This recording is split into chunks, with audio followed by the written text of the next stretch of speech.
A pleasant Sunday afternoon, ladies and gentlemen, and welcome back to Clinton Raceway. OSAS Day at the Races, celebrating 25 years of the Ontario Standardbred Adoption Society. We will talk much more about that throughout the afternoon. Beautiful day here in Clinton. A threat of rain, but right now the skies have cleared and the forecast is looking much improved. We're under sunny skies, 20 degrees, very pleasant afternoon, and a fast oval.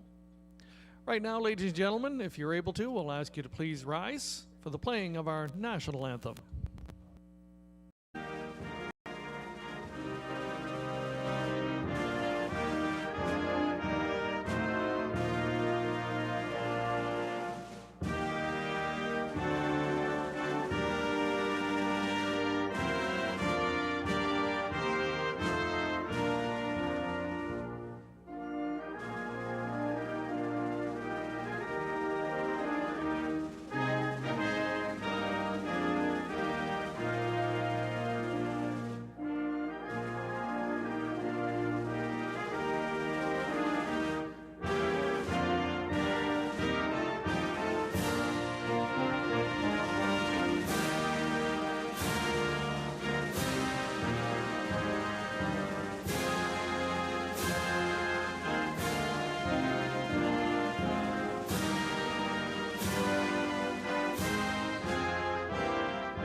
We are 15 minutes away from first race post time and getting a look there at some of the scenes from the Ontario Standardbred Adoption Society in honor of the 25th anniversary of this very important organization. They find homes for retired standardbreds, the horses who give so much on the racetrack for us, and provide a good second career for them and a good home for many of those retired standardbreds. We'll have much more information throughout the afternoon, including how you can find out more online at osas.ca and to donate and support this very important harness racing organization. The OSAS Trot comes over in race number 9 this afternoon as part of our race program, and time now to update you on the complete program changes beginning in the first race, which does start that pick 5, a guaranteed $2,000 pool, and the first race is clear. No program changes in race number 1. Race 2, we have a scratch of number 5, Lydia's Liberty. Take out 5, Lydia's Liberty scratched.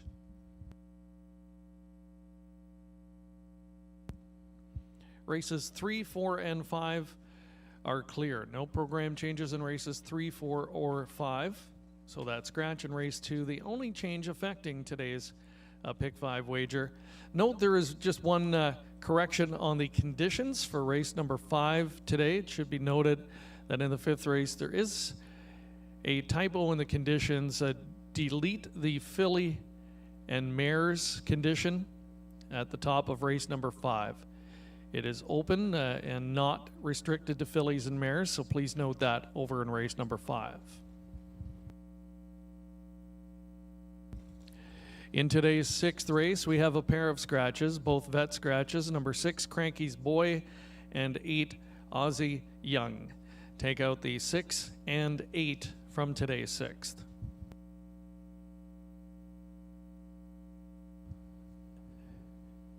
And there are no changes the rest of the way this afternoon. Races 7 through 11 are all clear, no program changes throughout the final 5 races of the afternoon. Again, affecting that early pick 5 wager today, the only scratch over in race number 2, the 5, Lydia's Liberty, comes out of that second race, leaving us with a field of 5.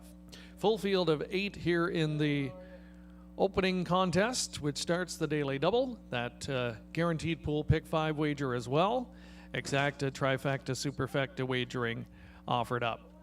Time to take a quick look at some of the pick 5 tickets offered up by our program experts today. Shannon Sugar Doyle with his thoughts, and likes a couple of horses to try and start it off in the opener, going toward the inside of the gate to the 2 and the 3. Sheila's Brush and Bearcat Willie, both in very good form coming in here. Going to spread 4 deep over in that second race. Will now be 3 deep, actually, with the scratch of the 5. So that's going to cut that ticket cost down slightly. 3 deep again in the third, and then 2 by 2 in the final 2 legs. In the fourth race, likes the 2 Ace 44 Talon and 6 Ryan Klein, sent out by a high percentage barn right now, and having won a couple of consecutive races. Over in the fifth race, likes the 2 Feisty Like Fire, first time starter who qualified very sharply at Grand River, and the number 5 Scottish Cheddar, one that's been racing at Grand River as well, and looks like a good fit in this class over in race number 5. So that was a $19.20 ticket originally, but that cost will be again reduced with the scratch of number 5 in race 2.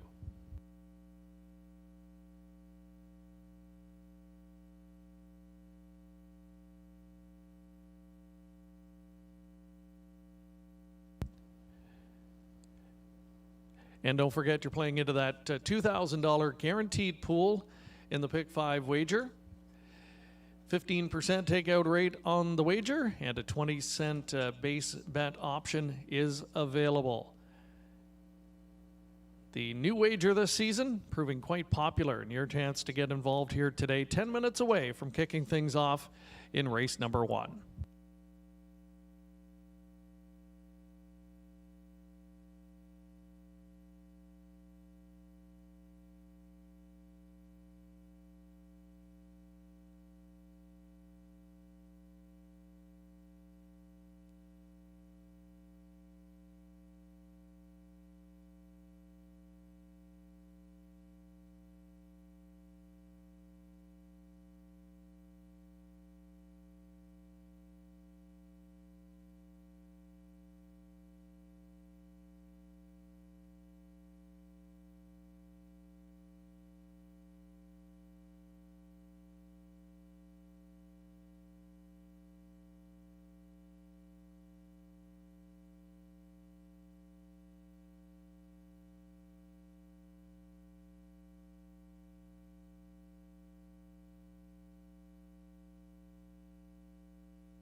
Just 3 minutes to post time now as we get set to meet the field for race number 1 here on OSAS Day at Clinton Raceway.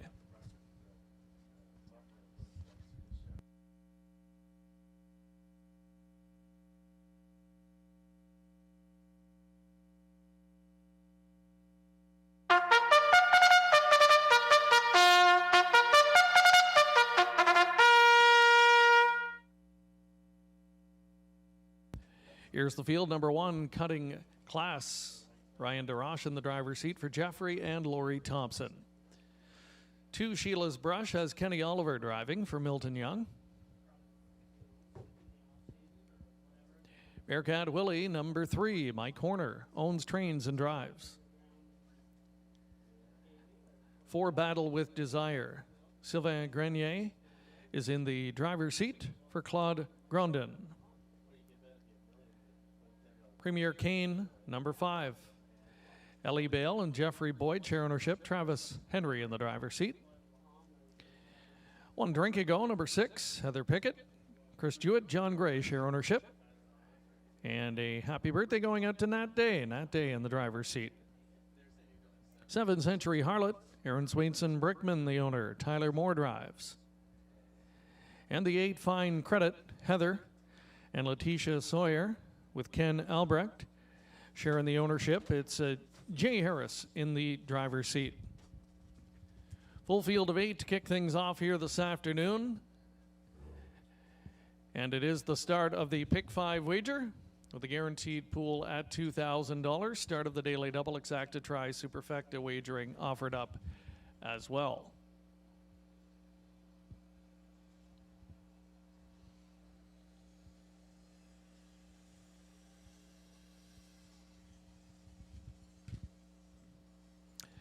Again, a good-looking tilt here in race number 1. Great way to kick off that Pick 5 wager here this afternoon. Betting board right now indicating that 3 Bearcat Willie is the 6-5 slight favorite on the board. Cutting class, getting lots of support as well. Getting set to make the first start of the season here. Cutting class, a son of Mach 3 coming off a couple of qualifiers at Woodbine. Kind of mixed results there and had been racing primarily in the larger ovals. And I think the fact that the horse didn't show as much probably in those qualifiers as the connections were hoping for. He starts in a different venue here today to try and get the season kicked off on a winning note. Gets good post position here to work with in this spot and 5-2 support, but a real question mark. Bearcat Willie, on the other hand, not really the same case scenario for this one. The son of Tigerama has been very effective here in recent starts and in excellent form. Couple of wins, couple of runner-up finishes, good tactical speed, good post to work with in the spot. So I think Bearcat Willie looks like the horse to beat, considering that he's been racing on a regular rotation and has been very effective at this particular venue. Sheila's Brush right in between them. Winless in 24 starts over the course of 2 seasons, so certainly knocking at the door in many of them, but has not been able to find a way to break through into the win column. Several on the board finishes. A great horse to, I think, include on your ticket here. And that's the decision you have to make, whether you want to throw this one in. You have to think it's a matter of time before she breaks through, and one of these days. But will today be the day? And when you're trying to be prudent with your picks over 5 legs of a Pick 5 wager, that's a tricky one to figure out what to do with in this spot, because she certainly is a contender, although not able to win so far in her career. Good luck with your selections here in race number 1. We'll be at the starting gate in just a couple of moments.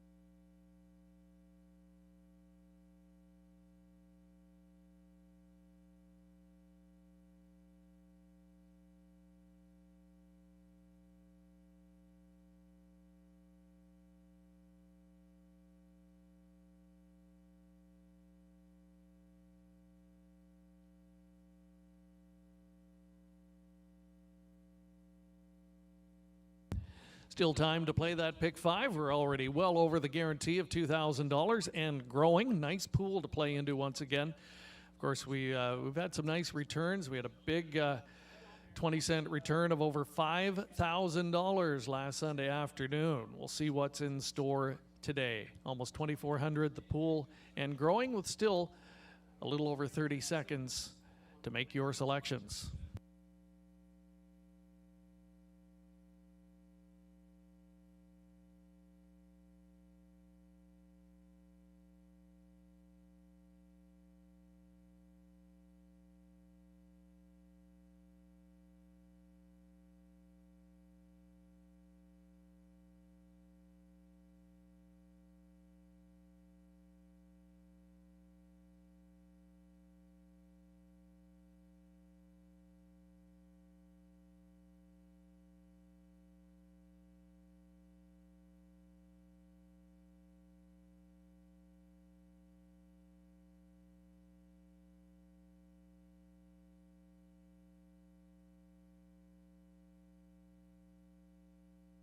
It's post time for the first. The gate is rolling. Full field of 8 moving in, lining up. Cutting Class, Sheila's Brush, Bearcat Willie. Battle with Desire, Premier Kane, One Drink Ago, Century Harlot. And from the back tier, Fine Credit. They're at the top of the stretch. Here they come. And they're off. Century Harlot's trying to leave from the far outside. Bearcat Willie shows speed. Sheila's Brush, under some tip-tap urging, is going to sprint clear of the field. Sheila's Brush leads through the first turn. Along the inside, coming away in the top pairing, is Cutting Class, still out there and driving. There goes Bearcat Willie now, moving up to assume command as they go to the quarter pole. Getting in line fourth was Century Harlot. The fifth one away is Premier Kane. An anxious-looking One Drink Ago is back there in sixth, and the back markers are Fine Credit, and trailing the field is Battle with Desire. They arrive at the quarter in 29 and 2. It's Bearcat Willie on the engine.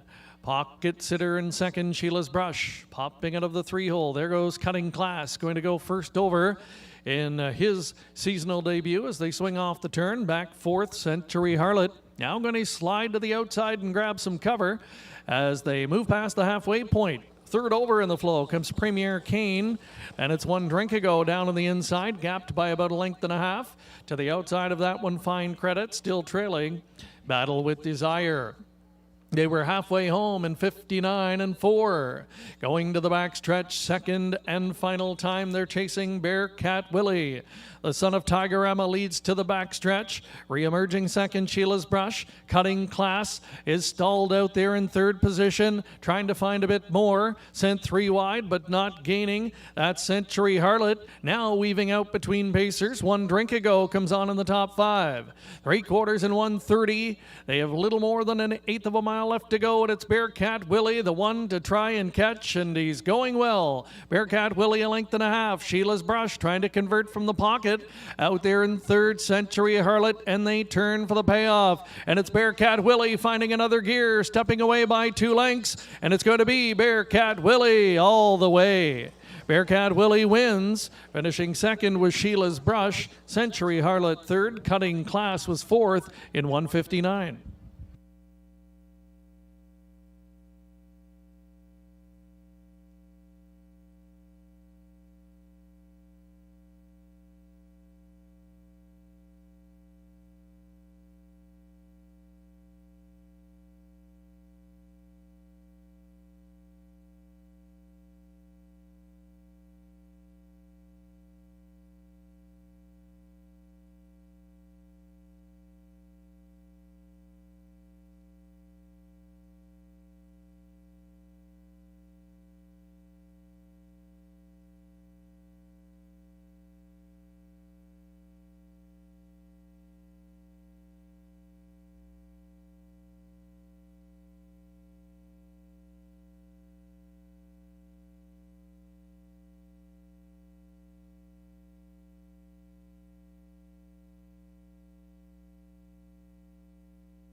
Back into the winner's enclosure. Victorious in today's first race, number 3, Bearcat Willie. A 3-year-old bay pacing colt by Tigerama from the Real Desire mare, Little Heart's Desire. Mike Horner of St. Mary's owns, trains, and does the driving. And the colt has been first or second in 6 career starts this season. That's the 3rd win. And it's a lifetime best clocking of 159. Brand new speed badge for number 3, Bearcat Willie. Delivers as the better's choice in race number 1. Prices are up. Bearcat Willie pays $3.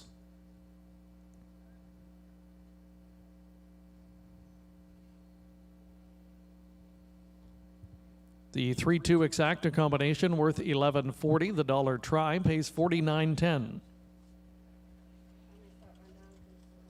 The Superfecta 3, 2, 7, and 1. The winning numbers: $1 ticket, $150.60.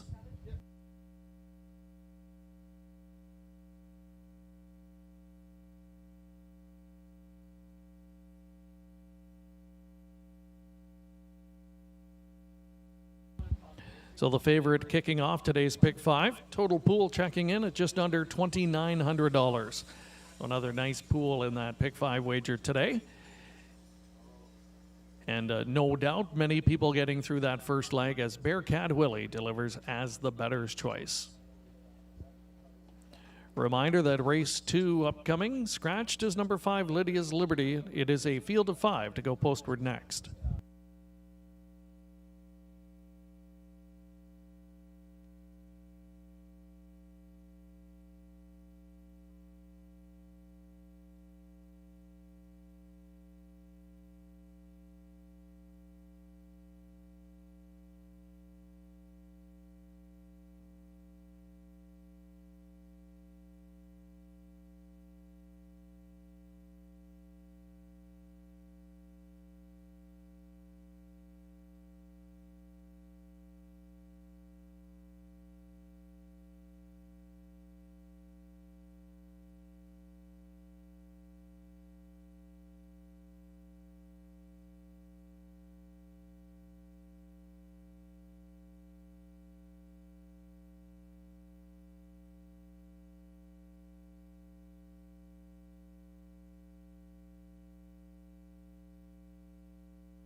There's a look at the live money remaining in the pick 5 from a pool of almost $2,900. About half of that money remains live here into leg number 2, and it will be just a field of 5 in the second race with 5 Lydia's Liberty, I should say, being scratched. Exacta, trifecta, superfecta wagering offered up. Post parade for the second coming up momentarily.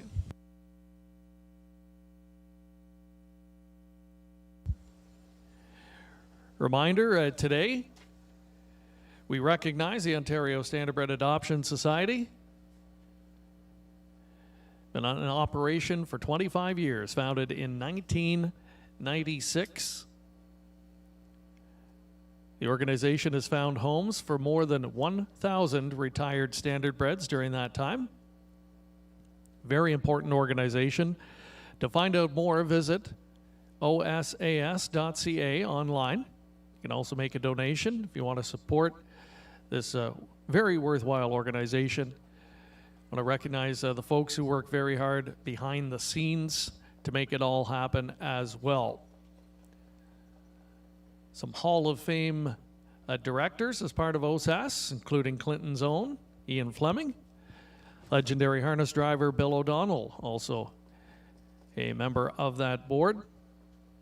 Folks like Joanne Colville, Heather Mackay, and others work very hard behind the scenes to find homes for these retired standardbreds. So again, check it out. We'll have more information throughout the afternoon. Of course, we've got that OSAS trot over in race number 9. Quick look at the selections here for race 2. Unanimous on 6, Dazzlin' Rosie in this spot. All 4 of our expert handicappers. We will find out if that proves accurate in just a few moments from now. Field on track for post parade of race 2.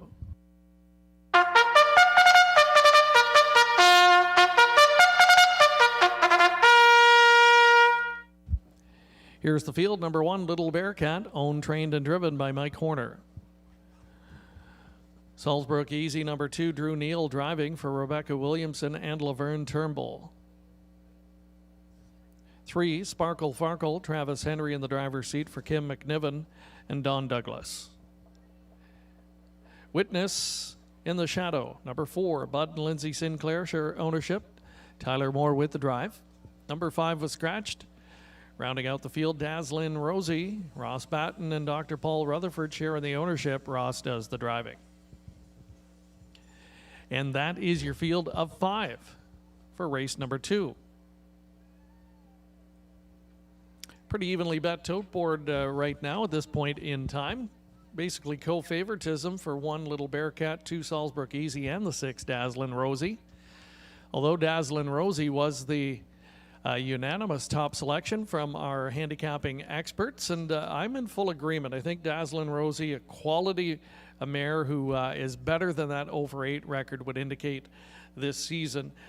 She's been facing similar of late in terms of the class, but has come up against some very good ones in the particular class level, including Pretty Boy Duke the last 2 times. That one has just been dominant in this particular classification. So I think finishing second, a distant second to that one last time is it may be better than it would appear at first asking. No Pretty Boy Dukes, I don't think, in the field here today. So it looks like Dazzlin' Rosie in the short field won't be far off the pace no matter how the trip works out, and I think can break that winless skid.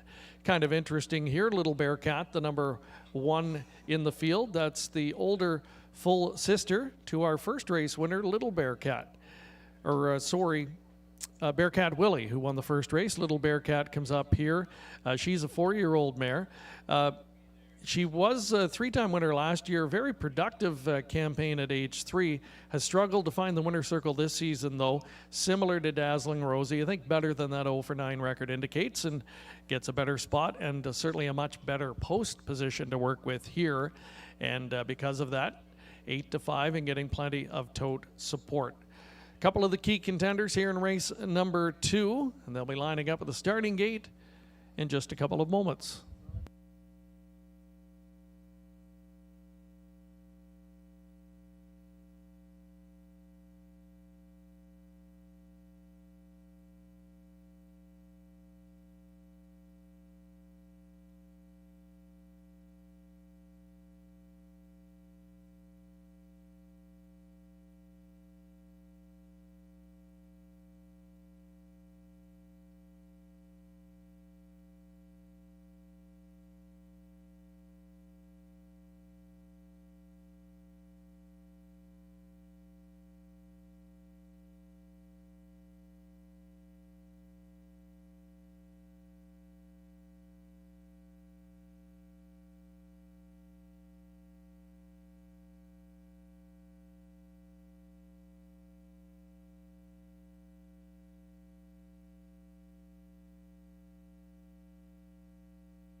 Last chance to wager here on race number 2. The starter has called them in. It's post time.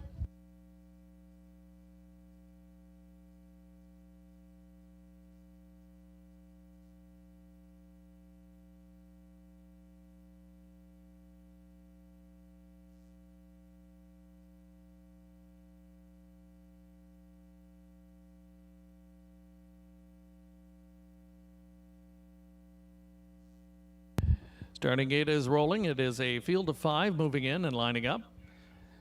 1, Little Bearcat. 2, Salzbrook Easy. 3, Sparkle Farkle. 4, Witness in the Shadow. 5, Scratched. 6 is Dazzlin' Rosie. Field for the second, top of the stretch. They're approaching the start. They're off and pacing down the middle. Sparkle Farkle leaves fast. Witness in the Shadow right up alongside. Through the inside there's Little Bearcat as they round the turn. Dazzlin' Rosie is up into the top 4. Early trailer, Salzbrook Easy. Around the first turn they go, and they're tussling up front early. Witness in the Shadow moves up to take over. Dazzlin' Rosie bypasses the 4-hole and drives on. Was third, now second, and wants that front end, and Dazzlin' Rosie will get it right at the quarter pole. Now back to second is Witness in the Shadow. Sparkle Farkle third. Watching all of that unfold was Little Bearcat fourth. Early trailer fifth, Salzbrook Easy, but only 5 lengths off of the lead. The opening quarter went in 29-1, and Dazzlin' Rosie and Ross Batten show the way as they make the turn. Pocket sitter is Witness in the Shadow, studying the top pair from inline third, Sparkle Farkle, and she's out and on the move here with a half mile to go. There goes Sparkle Farkle, and Little Bearcat's going to try and follow that cover up into the top 4. Fifth along the inside, still trailing, Salzbrook Easy. 1 half gone, 1 to go. Half in a minute flat. Dazzlin' Rosie got a second quarter breather and leads them into the final 3/8 of a mile. Up to the wheel. That is Sparkle Farkle. Down on the inside, Witness in the Shadows had a good trip. Gaining third along the inside as they go to the 3/4 pole. Fourth and also picking up a position was Salzbrook Easy, who now comes to the outside and is just 2.5 lengths off of the lead. Gapped out and trailing Little Bearcat. 3/4 reached 129-4. Midway on that final turn, they're chasing Dazzlin' Rosie with an 1/8 of a mile to go. Sparkle Farkle has been unable to get by the wheel. On the inside, Witness in the Shadow appears live, needs some clearance though as they come into the stretch. Dazzlin' Rosie, here's Witness in the Shadow coming on late. Dazzlin' Rosie almost home. Dazzlin' Rosie wins. Witness in the Shadow was a chasing second. Sparkle Farkle third. Salzbrook Easy finishing fourth, 159-1.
Making her way back, this is the unofficial winner from race 2. It's number 6, Dazzlin' Rosie. She's a 5-year-old bay daughter of Playboy Colleen from the Shark Gesture mare, Logically Inclined. Owned by Ross Batten, co-owns with Dr. Paul Rutherford. Ross also trains and drives. And the mare picking up her first win of the season in 9 trips postward, her 4th career win. And she lowers her lifetime mark to 159 1/5. Dazzlin' Rosie victorious in today's second race.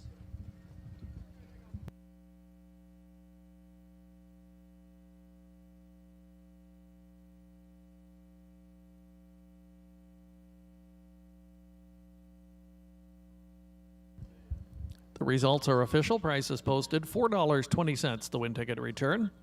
6-4 exactor pays $19.20.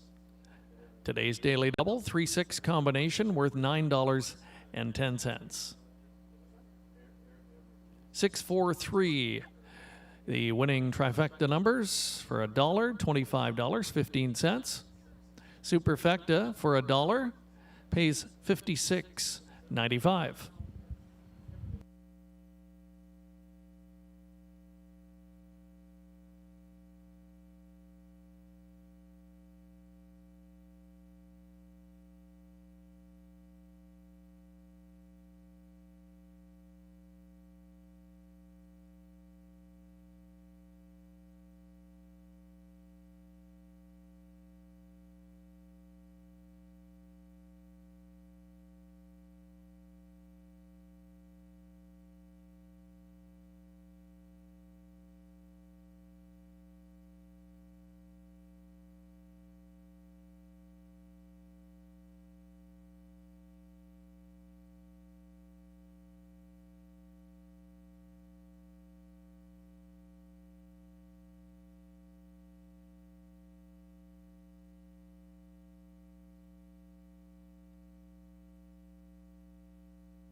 Here's the complete finish order. In race number 2 from the top down, it should read 5, 4, 3, 2 scratched, and 1 on the bottom.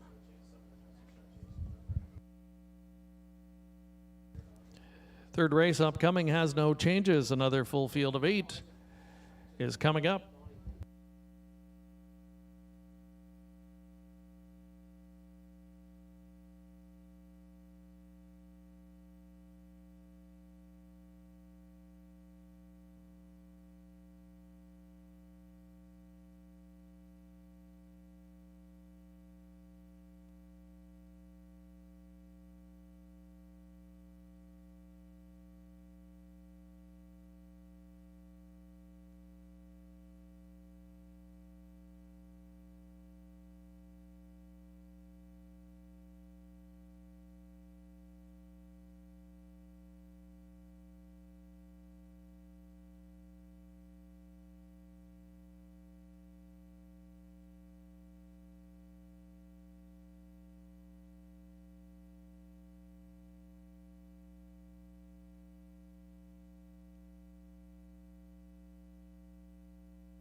Reminding you, if you're just joining us today, of course it is OSAS Day at the races. And we are thankful that the weather turned out better than it looked earlier today. It has turned out to be a beautiful afternoon for racing. We hope you'll visit the website to find out more. You can see on screen some of the images of these retired standardbreds in their second career. One of the most versatile breeds of horses in the world, easily trainable to do other things after the racing careers are over. They make great riding horses, for example, as you can see. Up in the left-hand corner, you'll see 4 portraits as well. That's part of the 25th anniversary celebrations this season. Renowned equine artist Michelle Hogan has drawn 4 portraits of these retired standardbreds. The horses are Hilton's Hot Stuff, The Painted Pony, Reverend Hanover, and Rough Me Up. And they've been made into note cards, which are for sale. And again, you can visit the website to find out more information on that and the other initiatives that happen on a daily basis with the Ontario Standardbred Adoption Society, and of course all the exciting things happening this year as part of their 25th anniversary celebrations, which are happening not only today at Clinton Raceway but at racetracks all across Ontario all summer long. Getting a look at our expert selections here for race number 3, and once again unanimous. They were all over the winner of race 2 in Dazzling Rosie. They'll go inside this time. 2 betters, Jet Ray. Similar profile, one that has not been able to find the winner's circle yet this season, but has had some close calls. And from that advantageous post 1 starting spot today, the group feels unanimously that this one will finally break the maiden in career start number 7. We'll talk more about race 3 in a moment. Post parade coming up next.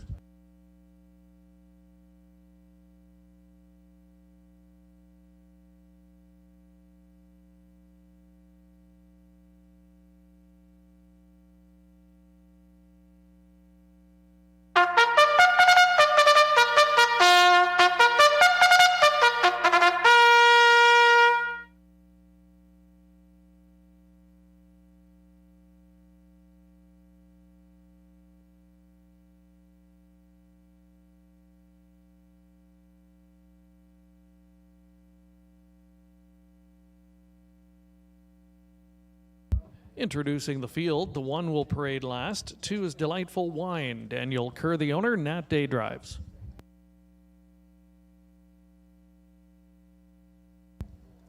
Number 3, Treasure in the Sand. Mike Horner with the drive for Vashti DeSantis.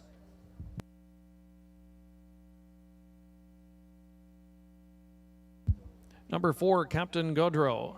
Rebecca Williamson owns. Tyler Moore with the drive. Panaria is number 5, Nick Stewart with the drive for Kevin Botts.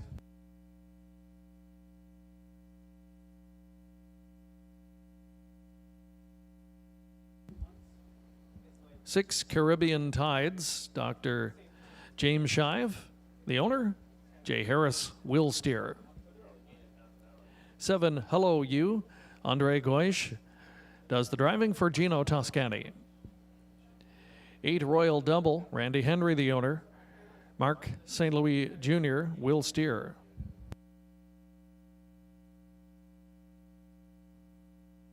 Parading last is number 1, Better's Jet Ray. Travis Henry is in the driver's seat for Joan Henhock. That's your full field of 8 for the upcoming 3rd race. Exacta, trifecta, superfecta wagering offered up. And good luck to you as we move into the 3rd leg of today's Pick 5 wager. Couple of winning favorites so far, so I'm sure plenty of people still alive. And according to the tote board, not going to be a lot of value offered up here in race number 3. It's just a matter of whether 4 to 5 is acceptable on a horse that has not been able to break his maiden prior to today. A horse that's been close, though, certainly shows some overall speed that makes him a factor in here. Won the qualifier at Grand River, so it's a little bit surprising that the horse hasn't been able to follow up with a pari-mutuel victory since that time. But does get the nose on the starting gate today. That could be key. Has had the trailing post 8 here the last 2 times out. And you're at the mercy of the trip scenario when that happens. Prior to that, here at Clinton, a couple of tries on the lead and could not quite hold up. A really good effort first time out. Set some torrid fractions on that occasion, just couldn't quite hold off one rival late. But the next time out gave way a little bit sooner, went on the front end and faltered to finish 5th. But has bounced back 2 solid efforts, back from a better starting spot today, and I'm sure we'll see an aggressive approach from post 1. Next door neighbor Delightful Wine looks intriguing. Second start after winning a qualifier on the 5/8 mile oval at Sarnia. A pretty good initial effort here at Clinton. Not the easiest trip scenario, but only beaten a couple of lengths. Will likely progress off of that start, and we'll see if Nat Day can work out a better trip scenario from a good post position for that one today. And the East Coast Invader is intriguing. You're getting 8-1 on Caribbean Tides, a state treasurer colt that had his early lessons in Atlantic Canada, and really hard to get a gauge on the qualifier. It looked like the horse was interfered with there, but finished 4th, and then raced evenly to finish 4th in the career debut, but was sitting a little bit off the pace, and the horse on the lead turned in a very fast final quarter. So didn't really gain on the winners that day, but raced evenly to finish 4th. A 3-year-old with some pedigree potential here, and might be worth a try. First time out, you might not get 9-1 next time on this one. We shall see if Better's Jet Ray can deliver on that 3-5 promise. Currently looking for the first career victory this afternoon. Good luck with your selections inside a minute now until post time.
Final chance to wager here on race number 3. Starters called in the field. It's post time.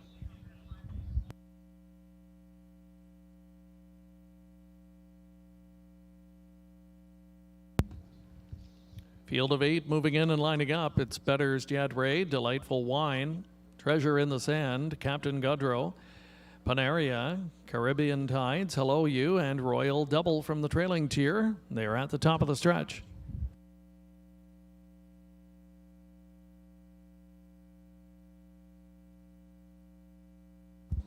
Here they come.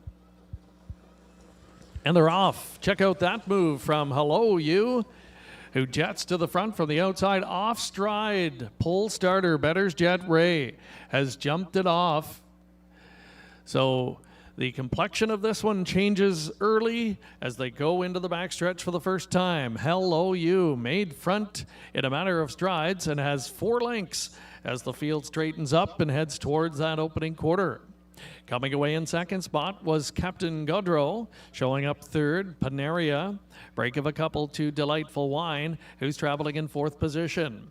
The 5th one early, that's Royal Double, break of about 3 or 4 lengths to find Caribbean Tides, followed up by Treasure in the Sand.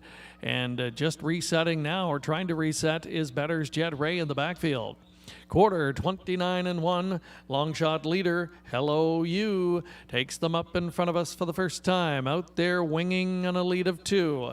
Captain Godreau second, under tight lines third, Panaria fourth, and moving up a bit bumpy gated though is Royal Double, but has taken over 4th position.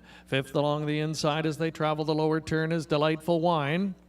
Another 3 or 4 lengths back to find Caribbean Tides. The half was in a rock-solid 58-4. Hello You still going as they race toward 3/4. Pocket pulling good and early. Here comes Captain Godreau. Captain Godreau right up alongside and now takes over. Panaria has been studying the top air from 3rd. Has a peek to the outside. Trying to get up into it is Royal Double. Ground saving Delightful Wine into the top 5. 3/4, 129-2. 1/8 of a mile left to go. And Captain Godreau gets clear by 2 lengths. Panaria takes up the chase. Hello You starts to back away on the inside. Captain Godreau. Panaria on the outside is chasing, but running out of real estate. It's Captain Godreau with the upset. Tight for 2nd and 3rd. Coming back on was Hello You against Panaria in that place photograph. 2:01-1. Captain Godreau with a 3rd race upset.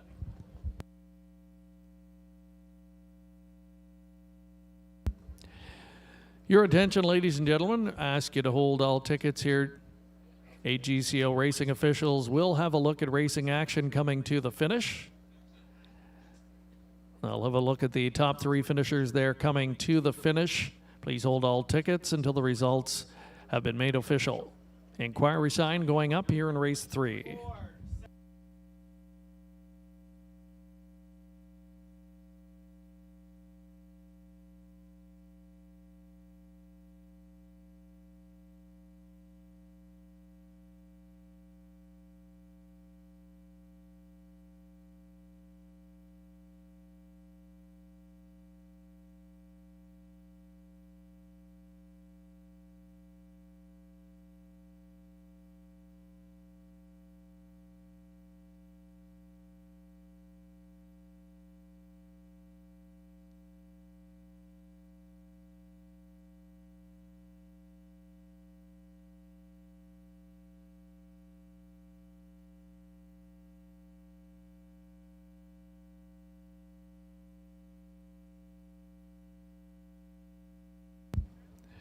Here's a look at the unofficial winner returning from race 3 for Captain Godreau.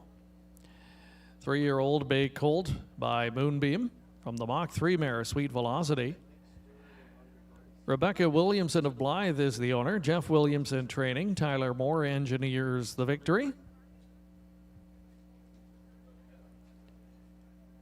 And if made official, that will be the first career win in start number 7 for Captain Godreau, victorious today in 2:01-1.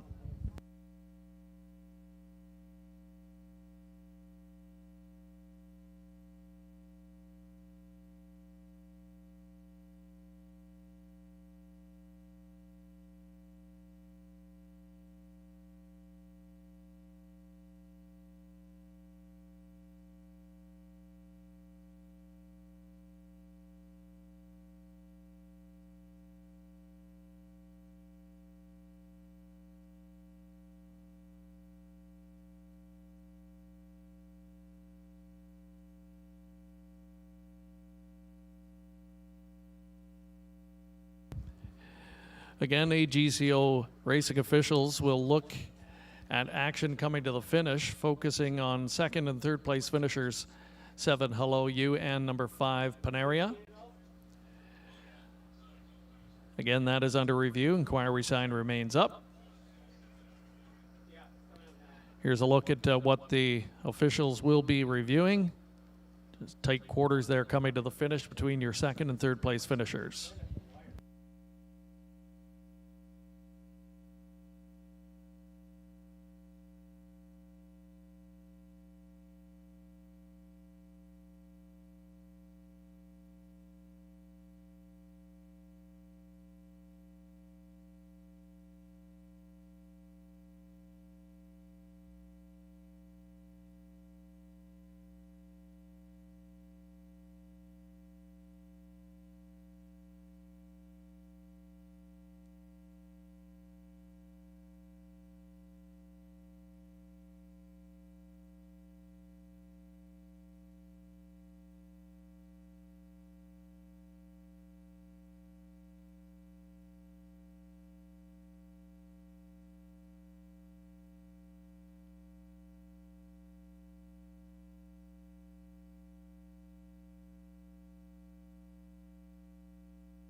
Your attention, ladies and gentlemen, there is going to be a placing here in race number 3.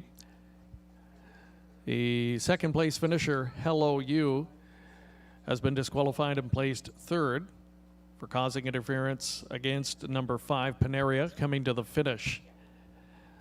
Panaria will move up from third to second.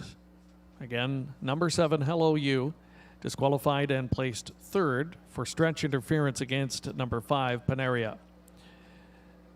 Top 4 finish order will be revised. It will be a 4-5-7-2 top 4.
Results are official. Price is posted. Captain Goodrow pays $19.50. 4-5 exactor paid $336.10. 20-cent try. 20-center. More than $1,107. Again, $1,107 and change for the 20-cent try. Note on the superfecta, there were no winning combinations. It's going to pay out on 4-5 all. 4-5 all. And a 20-cent combination there worth more than $482.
A long shot winner in race number 3, and a big impact on that pick 5 pool of live money remaining. Just $27 remaining live now from that pool of almost $2,900.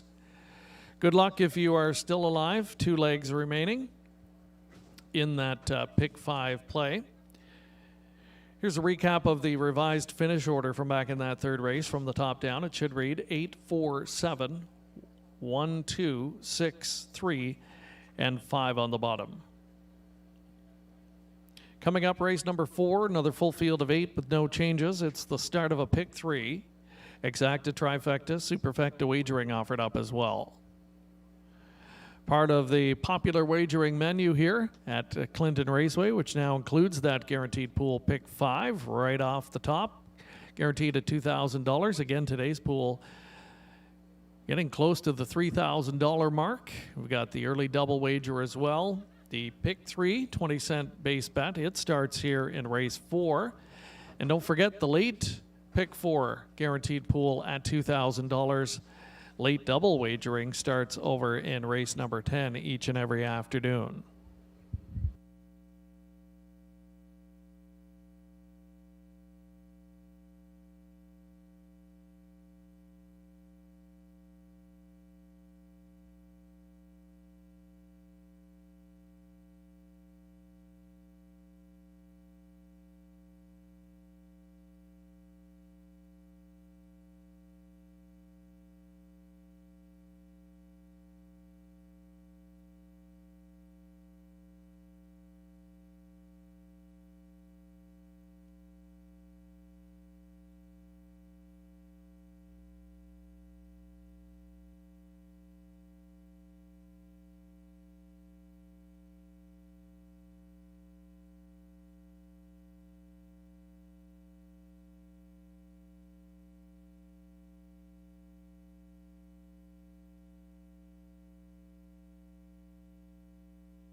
Introducing the field for race 4.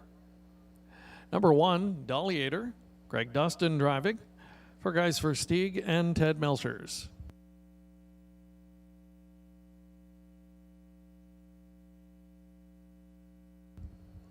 Ace 44 Talon, number 2, Suzanne Sloan. The owner, Travis Henry drives. Perfect Romy, number 3, Sylvain Lacaille. The owner, Nick Stewart in the driver's seat. Number 4, Custom Cut, has Tyler Moore in the bank for Christina Soundy and Gary McDonald.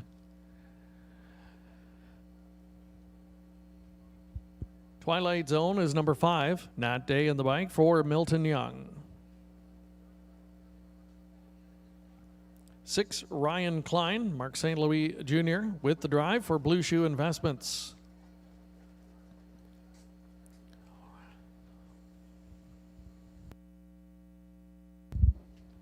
Seven Deadly Action has Jay Harrison the driver's seat for Gord and Jeff Graham. Upgrade Valley completing the field. Ryan DeRoche with the drive for Paul Smith. A good-looking field of 8 here in race number 4, just over 1 minute until post time. Start of another pick 3 wager here on this Sunday afternoon, 20-cent base bet. And the 4th leg, if you're still going in that pick 5, good luck the rest of the way. $27 of live money remaining. A look on screen at the 3-2 favorite, Ryan Klein, understandably so. The horse has been red hot in the last couple of starts with 2 consecutive wins. 2 back here, post 7, no obstacle for this horse. 1 going away, overcame that post with a quick move off the wings. And once he made the lead, it was lights out for the rest of that group on that day. So nothing to indicate the horse can't duplicate and do something similar here today. Last time out, he showed that early speed as well at Hiawatha Horse Park in Sarnia. Was able to grab the lead in a 26-1 opening quarter. He's got speed just to his inside as well in Twilight Zone. Here's a horse that jumped up and surprised last week at 10-1 odds and really threw a wrench into that pick 5 play in the opening leg. Last week, a 10-1 winner on that occasion. Nat Day engineered the upset, back on board today, and I'm sure the veteran will try and capitalize on that early speed again and be forwardly placed. So looking for those 2 to be part of it. Deadly Action, your post 7 starter, is one that I think can hit the ticket here even with that outside post because of his tactical speed. I see all of the early speed coming from the outside in this spot, so I don't think it's the obstacle that it sometimes can be. And I think at 14-1, there's a horse that could beef up your exactor trifecta, superfecta combinations here in race number 4. Wouldn't be scared to use Deadly Action somewhere on the ticket. But Ryan Klein, if He delivers like he did two back, will be tough to beat, although he is facing a tougher level of competition here today, and that could be the equalizer, and that's likely why you're getting 3-2. Not that bad a price on the horse that has been so dominant in his last couple of wins. If you're looking for an alternative toward the inside, Ace 44 Talon, definitely a good fit at this class level. Non-winners of 2,500 here in the last three, and that's the spot where Ace 44 Talon has been most effective in recent years. And you've got the benefit of an inside starting spot here and lots of speed towards his outside, so it could set up well for him. About a minute and a half to post time here for the fourth. Good luck with your selections.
Starters called them in. It's post time. Last chance to wager here on the fourth race. Gate rolling. It's Dolliator with Ace 44 Talon. Perfect Aromi, Custom Cut, Twilight Zone, Ryan Klein from the outside, Deadly Action, and from the second tier, Upgrade Valley. Field of 8, they're at the top of the stretch. Here they come. And they're off. Perfect Romy is flashing speed and going to be the first to the turn. Up on the outside, Twilight Zone to challenge in second spot. Ace 44 Talon got away in good order third. Parked early in fourth. That's Ryan Klein as they enter the backstretch for the first time. Coming away with the lead, that's Twilight Zone. Perfect Romy second. Ryan Klein able to get down to the pylons in third in front of Ace 44 Talon. Dolliator got away in the top 5.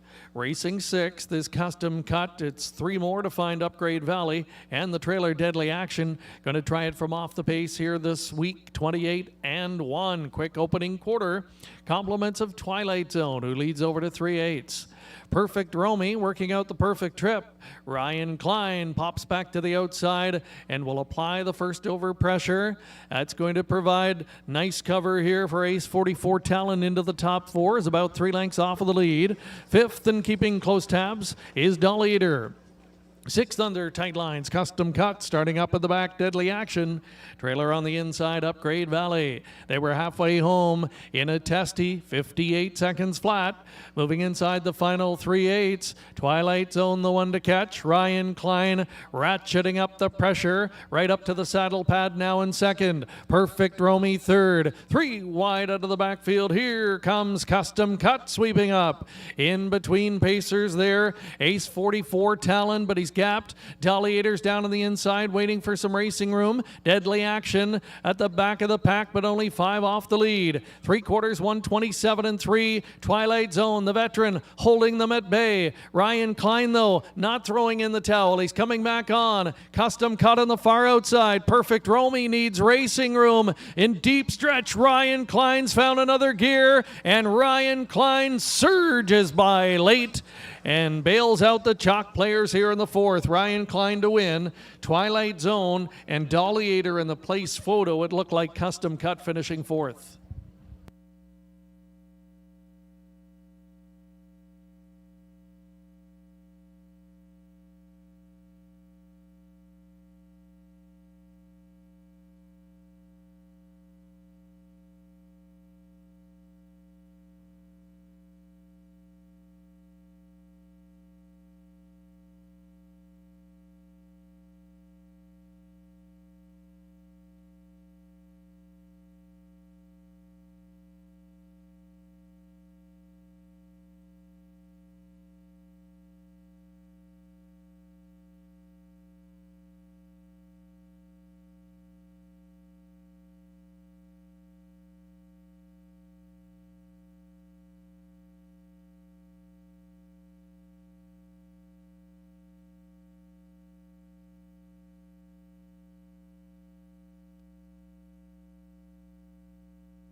In the place photo, it was number 5, Twilight Zone, holding on to 2nd. 3rd, number 1, Deliator. And 4th, number 4, Custom Cut. Top 4 finishers unofficially, 6, 5, 1, 4.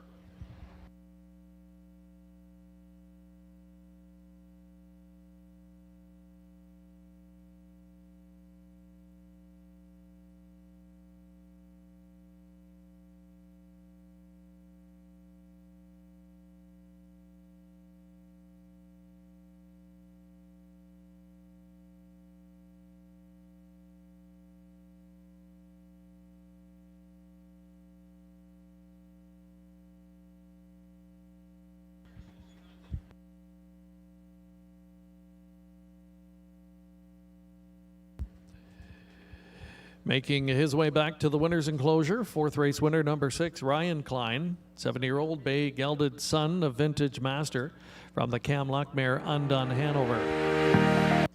Blue Shoe Investments of Ohio, the owners, Tyler Nostad, the winning trainer, Mark St. Louis Jr. doing the driving. 3rd consecutive win for Ryan Klein, 29th lifetime, 158, 1/5 in today's 4th.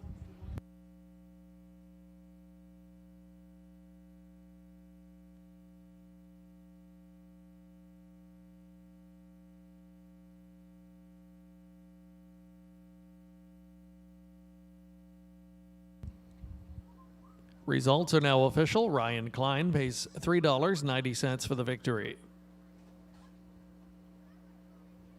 The 6-5 exactor pays $16.30. Dollar trifecta, $73.55. The dollar superfecta worth $352.90.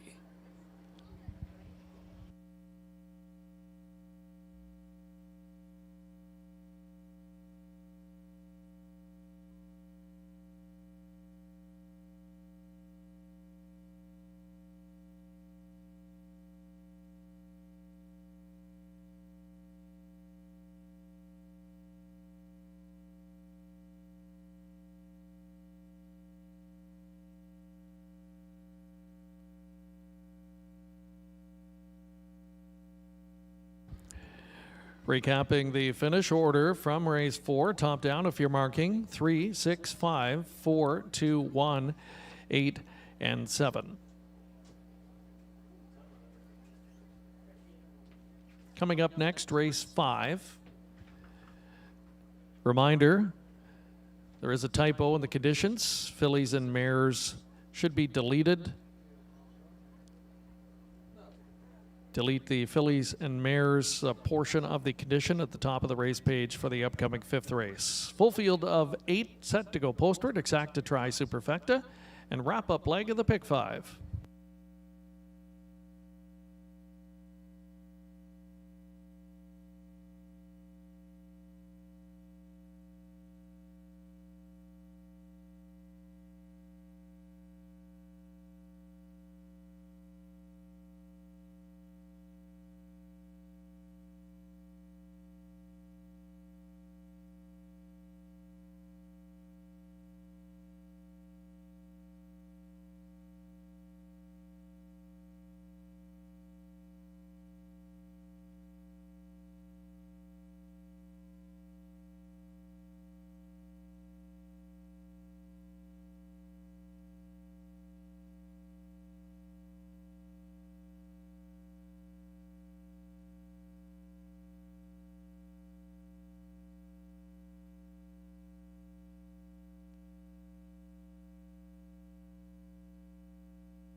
Final leg of that pick 5 wager coming up here, and just $16 of live money remaining from that pool of just shy of $2,900. The will pays posted shortly.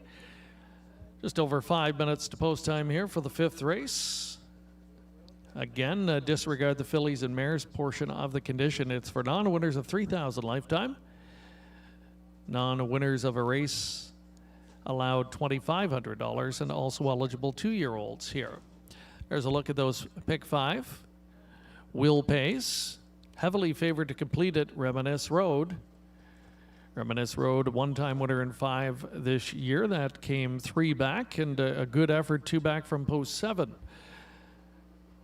If anyone other than the one emerges victorious here, you're going to have some nice returns. There is one ticket not covered. That's number 6, Your Time Dolly. Your Time Dolly were to win, we'd have another carryover situation. But potential for big returns here.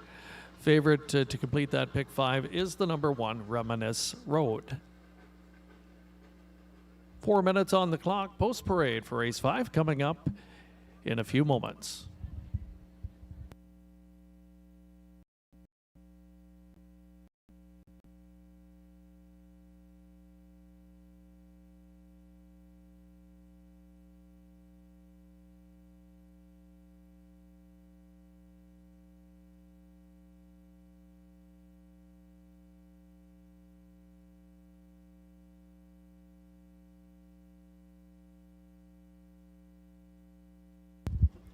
Getting a look at our handicapper selections here. Lou Sorella thinks Reminisce Road can bounce back with a victory here.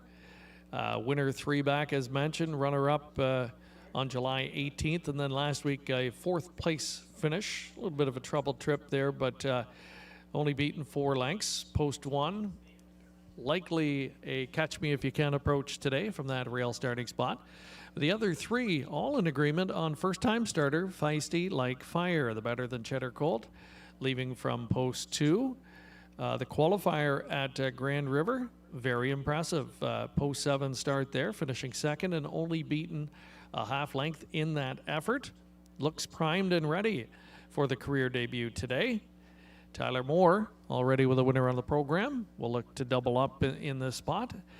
And even money on this one. The only question mark is how the horse will negotiate this track for the first time here this afternoon in pari-mutuel action.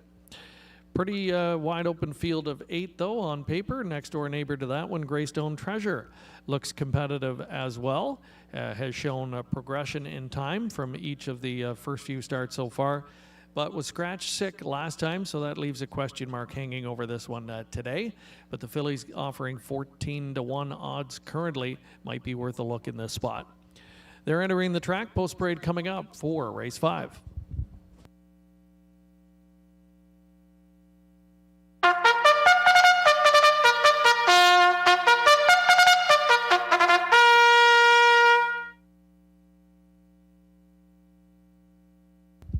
Here is the field. Reminisce Road, number 1. Dean Wall does the driving for Wall Time Stables Incorporated.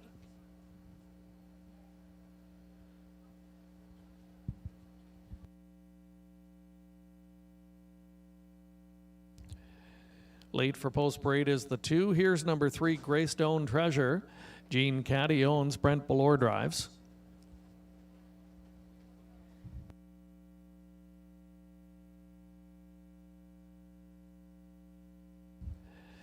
Number 4's 3 Smiles. Nick Stewart in the driver's seat for Brian Schufelt.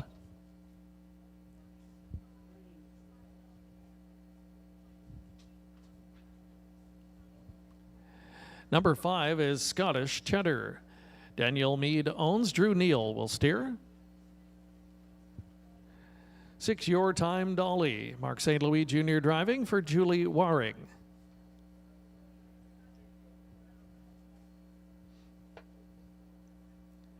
The 7 Best Kept Secret, Nat Day with the drive for John Bell.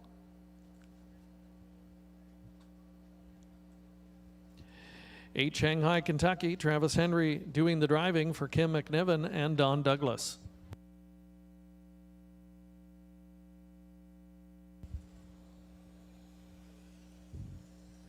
And awaiting the number 2 Feisty Like Fire will parade last. Jeff Williamson owns, Tyler Moore doing the driving, detained late in the paddock area. That's your field for race number 5. Good looking tilt coming up here. Exacta Tri Superfecta wagering. And if you are alive into the final leg of the pick 5, want to wish you good luck in here. A few tickets live onto the 1, Reminisce Road, who is heavily favored in that wager. But you're getting 7-2 win odds on this Daughter of Are We Needy for driver Dean Wall. I fully expect this one to try and go gate to wire once again here. That tactic did work 3 lines back. Got away with soft fractions on that day, though, a half and 102 and 2, and was able to hold on just narrowly. So to me, I thought the next start was more impressive. This one showed good speed again from post 7, able to grab the racetrack, put up a 59-second first half, and was just beaten and finishing second on that occasion. So despite winning 3 back and getting beat the next time, I thought that second start was better. And then last time, again, laughed sharply and lacked a little bit of racing room in the late stages. So hard to know exactly what to do with Reminisce Road off of that, but one thing I think we can expect is for the mare to be forwardly positioned here from post 1. First time starters, definitely intriguing. Finished second, but it was the way that the horse did that. Looks like the horse had a couple of moves in the mile, left and was parked at the quarter. Appears to be back out and on the move, going to the 3/4 pole, and then gaining on the winner into a 29-2 closing quarter. And in fact, this one was individually timed at 28-3. That's an eye-catching qualifying effort for this son of Better Than Cheddar. And if he is that good here today, looks like he can win at first asking. and drifting up a little bit at 5-2. Other one getting some late support, Scottish Cheddar, a daughter of Better Than Cheddar as well. 5 career starts for this one. Has shown some speed. The individual times have been decent. Mixed results. Finds an easier level of competition here. That could be the key, and that might be why people are gravitating toward this one despite that 0 for 5 record coming into today. Just over a minute left to formulate your tickets here for race 5. Exacta Tri Superfecta wagering available.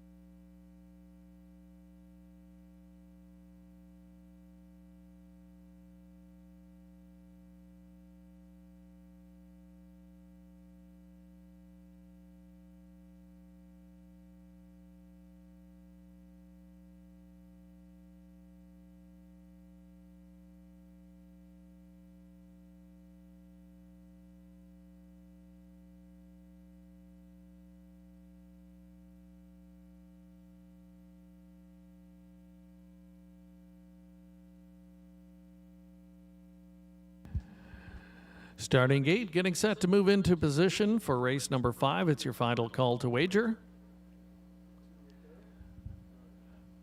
The first timer, Feisty Like Fire, getting some late money here. Drops down to 6-5 just prior to post time. Reminisce Road continues to get plenty of tote support. 5-2, drifting up slightly. Number 5, Scottish Cheddar. The rest of them in double digits on the tote board here. As the starting gate gets underway, it's Reminisce Road from post 1. 2, Feisty Like Fire. 3, Greystone Treasure. 4 is 3 Smiles. 5, Scottish Cheddar. 6, Your Time Dolly. 7 on the outside, Best Kept Secret. And from the trailing tier, Shanghai, Kentucky. Field for the 5th, top of the stretch.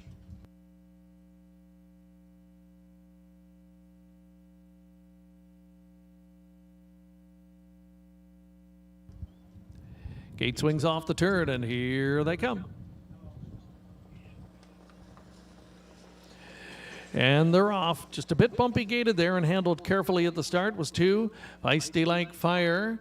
Reminisce Road showed speed, but got looped out of the gate by Greystone Treasure. It's Greystone Treasure grabbing the racetrack and leading past the 8th pole into the backstretch. 3 Smiles comes away in second position. Reminisce Road emerges in third as they straighten up and race toward that opening quarter. Back in 4th position, Scottish Cheddar. The 5th one is Your Time Dolly, followed up in the backfield by Best Kept Secret. Feisty Like Fire got away second from last, and the early trailer, Shanghai, Kentucky. The quarter was reached in 30 seconds even. Greystone Treasure and Brent Ballure show the way. Racing from the pocket, that is 3 Smiles. Here comes Scottish Cheddar now to start the outer flow. And coming on to be third. 4th, sliding out on the back of that one, there goes Reminisce Road. Keeping up in 5th position, that's a Your Time Dolly. 6th and under urging, Best Kept Secret. Starting up in the backfield, Feisty Like Fire. Still about 8 lengths to try and make up. And gapped out trailing Shanghai, Kentucky. The half was in a minute, 3/5, 3/8 of a mile to go. Greystone Treasure leads into the backstretch. Out there in second, just up to the wheel though, Scottish Treasure. Getting the perfect trip has been 3 Smiles. Emerging 4th along the inside, Your Time Dolly. Reminisce Road is gapped on the cover and coming under urging. Trying to rally from the back of the pack, Feisty Like Fire. 3/4 put up by Greystone Treasure, 1:30 and 3. Backing away after that first over try, Scottish Cheddar re-emerging in the pocket, 3 Smiles, and 3 Smiles comes to the outside. Your Time Dolly in the mix as well and going to angle 3 wide as they turn home. Greystone Treasure, 3 Smiles, Your Time Dolly. They come to the end and it's going to be Greystone Treasure. Greystone Treasure, upset winner in wire-to-wire fashion over 3 Smiles. Your Time Dolly was third, well back 4th, Best Kept Secret, 2 minutes, 3/5.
Top 4 finishers posted unofficially. It's a 3-4-6-7 top 4. 3-4-6-7, that result still unofficial. All double-digit returns here. So we will await the pari-mutuel details of race number 5. A long shot winner, though, in the final leg of today's Pick 5 wager. Making her way back, it is number 3, Greystone Treasure, a 3-year-old Bay filly by state treasurer from the Mach 3 mare Greystone Lady Mach. Gene Caddy of Embro, the owner. Brent Ballure does the training and the driving. The filly with her first career win in start number 5. Gate to wire today, 2 minutes and 3/5. Greystone Treasure at 13-1 in today's 5th.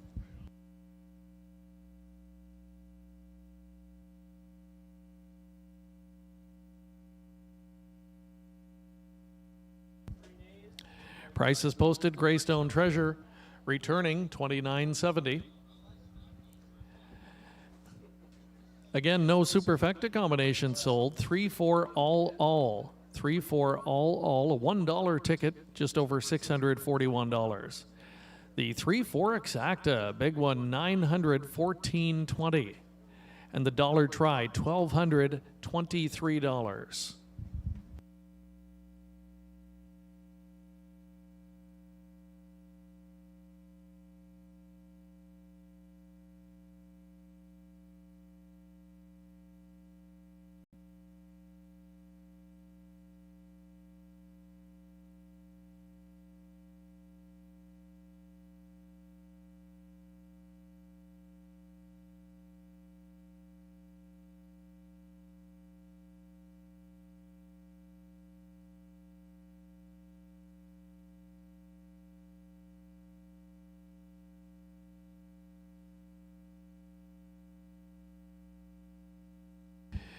Here's the complete finish order from race 5. Top down if you're marking. 5, 8, 1, 2, 7, 3, 4, and 6 on the bottom.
Race 5 capped off the Pick 5 wager today. The 20-cent ticket paid $1,223 plus.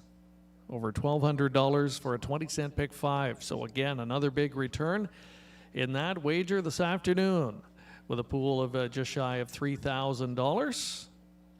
We kick it off with the first race each and every Sunday afternoon here at Clinton Raceway. Reminder, in this 6th race coming up, 2 scratches, take out 6, Cranky's Boy and number 8, Aussie Young, both vet scratches from this upcoming 6th race. It is a field of 6 set to go postward in 5 minutes.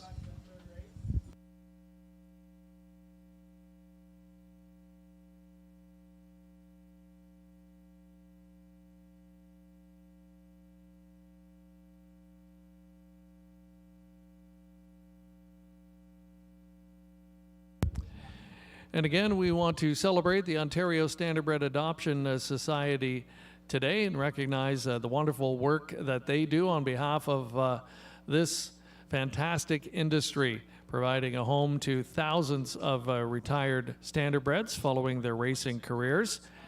And the standardbred, it's an amazing breed, very versatile, as mentioned.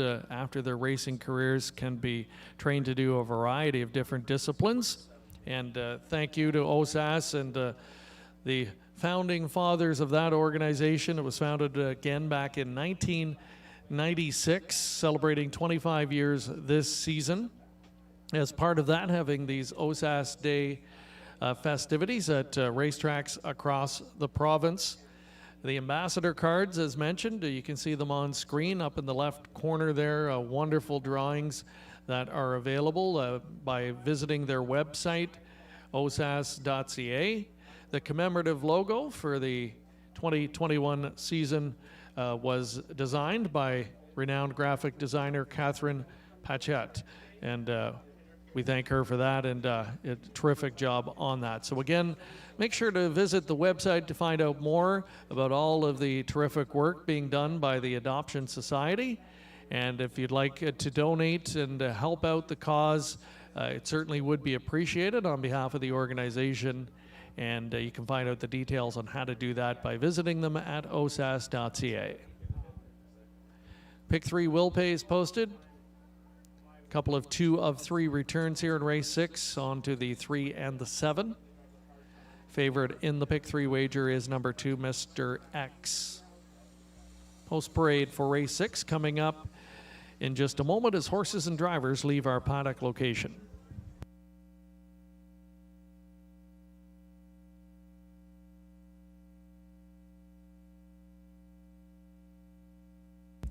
Quick look at the expert selection here. They're in agreement on the veteran Mr. X. 4 to 5 of the morning line, has rattled off 3 consecutive wins. Looks to make it a 4th straight here today against a short field of just 6, and that inside post to work with. Should be tough to catch.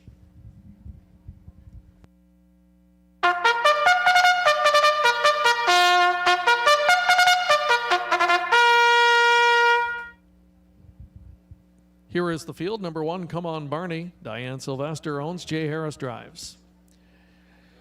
Mr. X is number 2, Blue Shoe Investments. The owners, Mark St. Louis Jr. driving.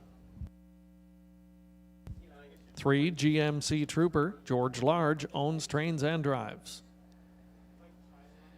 Greg Hayter owns. Tyler Moore drives. Number 4, Invitation to Dream. 5, Mr. Cheeseman. Don Douglas owns. Travis Henry drives. 6 was scratched. 7 is I Love What I Do, owned by Chris Yake, driven by Mike Horner. And take out number 8, Ozzie Young. Field of 6 to go postward here. Exacta try. Superfecta wagering available. There's a look at the 1 to 5 top choice. Mr. X, 10-year-old, has hit the winner's circle 49 times in his career. 3 of those have come in succession leading into this afternoon. So on the verge of a milestone victory, and the public fully expects that he is going to get career win number 50 here this afternoon. He's been pretty dominant, combined margin of victory, almost 14 lengths in those 3 recent wins. The trainer-driver combination has already clicked for a winner on the program, and this guy should prove tough to beat here with his gate speed. I would expect we'll see a front end try once again from this one. Invitation to Dream, a couple of doors down, was able to find good early position from post 3 last time and convert that into a going away win. The gelding actually looked very good, and his recent form has been excellent. Just 1 win in 5, but 4 top 2 finishes. So finally broke through and got that long overdue victory last time, and he did it in impressive fashion. So much so that I expect this one to be a contender to number 2, Mr. X, today. And certainly one that I would use underneath. If you think the 2 is the one to beat, Invitation to Dream, I think has ticket potential as well. Mr. Cheeseman getting plenty of support here. Getting into a slightly easier spot here, and one thing about it, should not be as far off the pace as we've seen the last couple of tries. Just too much work to do in those recent starts. More forwardly spotted try today should make this one a contender. Still looking for the first win this season, though, in 11 tries. Maybe a little bit overbet at the current 6-5 odds. Good luck with how you play race number 6. We're inside 2 minutes to post time.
Last chance to wager on race number 6, final call.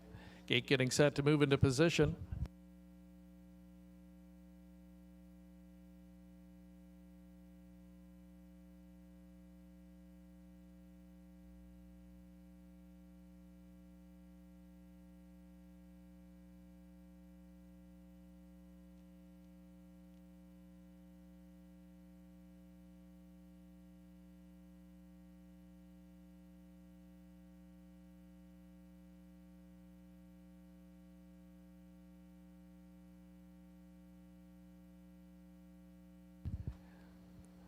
The starting gate is rolling. Field of 6 for today's 6th race. Come on, Barney, Mr. X. GMC Trooper, Invitation to Dream, Mr. Cheeseman. And I Love What I Do on the outside.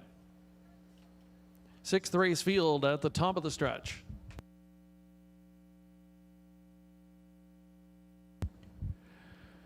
Here they come.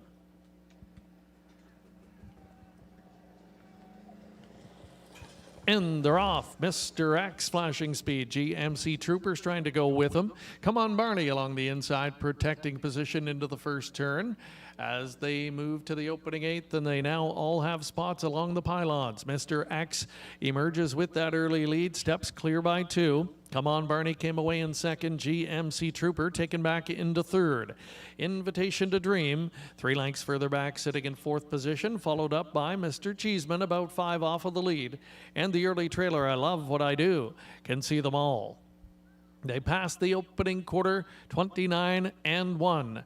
Mr. X, the veteran, marching them over to 3/8, leads a length and a half. Come on, Barney is the pocket sitter. GMC Trooper studies the speed 3rd. Invitation to Dream, just biding time back there in 4th position. Followed up by Mr. Cheeseman, still trailing. I Love What I Do. Past the ball diamond and the halfway point. Mr. X under tight lines, going strong here as they roll to that lower turn. Half 59 seconds flat, 29-4 in the second quarter. Mr. X steps on the accelerator with 3/8 to go. The lead is now 2 lengths. Come on, Barney's under submerging there to keep up in 2nd spot. GMC Trooper is 2 lengths further back in 3rd. Another 2 to find Invitation to Dream. 2 more to Mr. Cheeseman and 2 more to I Love What I Do. They pass 3/4. Mr. X, still the boss, puts up 3/4 in 1:28 even. Kicked out a 29-second third quarter, but hasn't been able to shake Come On Barney. And Come On Barney has not lost interest. He's tipping to the outside here as they turn for home. Mr. X on the inside. Come On Barney on the outside, trying to reel him in. Mr. X and Come On Barney dueling to the finish. Come On Barney with the upper hand. Come On Barney converts the pocket trip to victory over Mr. X. GMC Trooper was third, 158, 1/5.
In the win photo, it's number 1, Come On Barney, finishing first. 1, 2, 3, 4. Your top 4 finish order. That result still unofficial.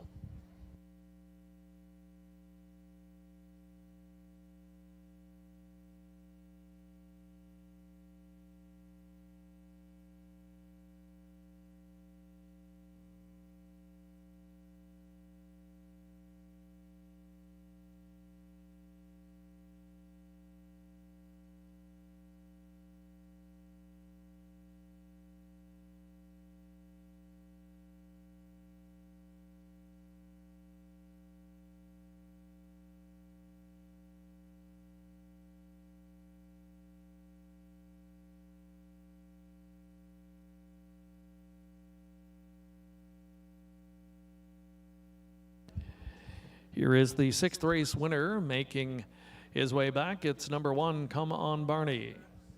5-year-old Bay Gelding by Vintage Master from the Mach 3 mare, Mox Affair.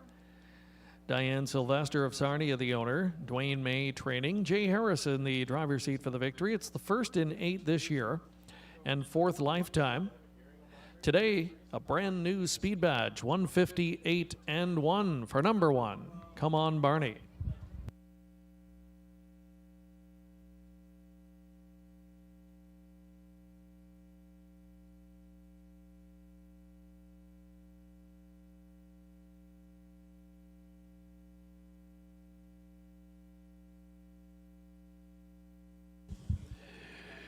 The prices are up, $25.30 the win ticket return. The 1-2 exactor paid $45.20.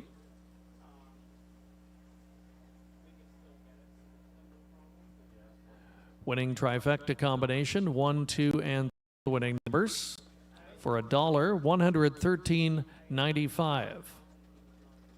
Superfecta as easy as 1, 2, 3, 4. $1 ticket, $318.75.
Here's the pick 3 payout from that 6th race completed. 20-cent combination, $107. $107 for a 20-cent pick 3 in race 6. Complete finish order in that 6. Top down, it should read 1, 2, 3, 4, 5. Scratched 6, scratched on the bottom. 7th race coming up. Changes, full field of 8.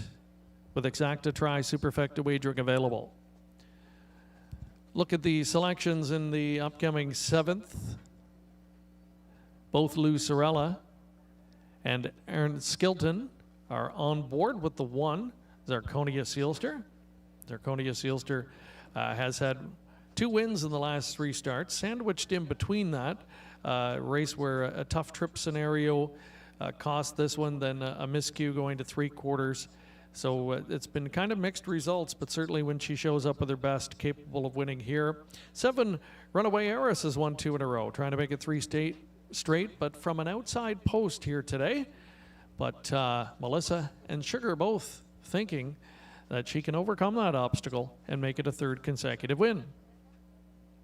Horses and drivers on the track for race 7.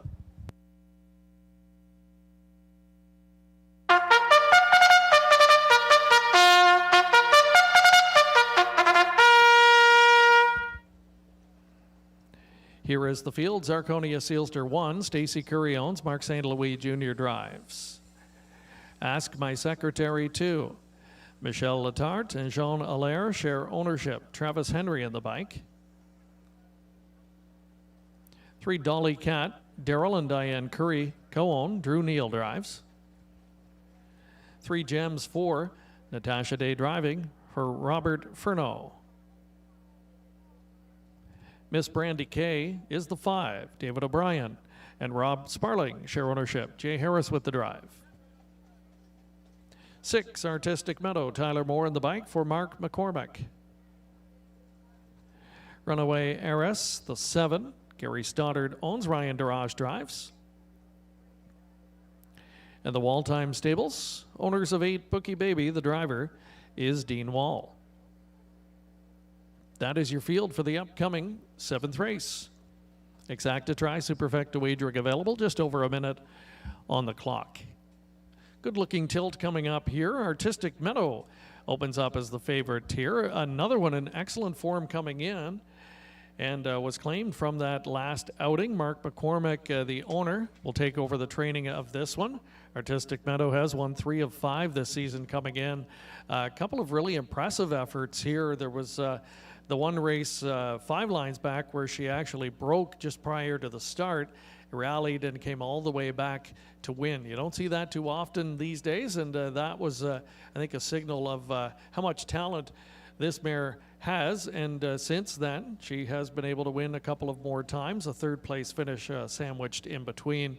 And the good news is, prior to a couple of starts back, she hadn't shown much early speed, but has that in her arsenal as well. So can win either way, and in her current form, hard to ignore in the debut for the new barn. Next door neighbor, Runaway Heiress, offering up a very attractive 8-1, one that rallied from 7th to 1st last time, paced a huge back half in that race to win, 58-3 to sweep and get there by a nose. The type that will benefit if there's any speed up in front of her today. Closer to the inside, Zarconia Sealster, from a talent perspective, major consideration. And I think at 9-2, an attractive proposition. But, you know, it's kind of been mixed results for her. It's either feast or famine. A couple of breaks in there, a judge's scratch, but then a couple of impressive wins to go along with that. So again, if she brings her A game today, big shot from post 1. I think her next door neighbor, Ask My Secretary, is worth a look as well. Moving in for a high percentage barn, 0 for 18 this year, but finds the easiest spot that she has seen in quite some time. And coming off a good individual clocking last time at Woodbine on the big track, charted in 53-2 there. That should equate well here today, 5-2 as she starts to get some late tote support. So Many different directions you can go in here. An intriguing 7th race coming up next, and still a couple of minutes to make your wagering selections.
It's your final call for wagering. Starter has called them in. It's post time.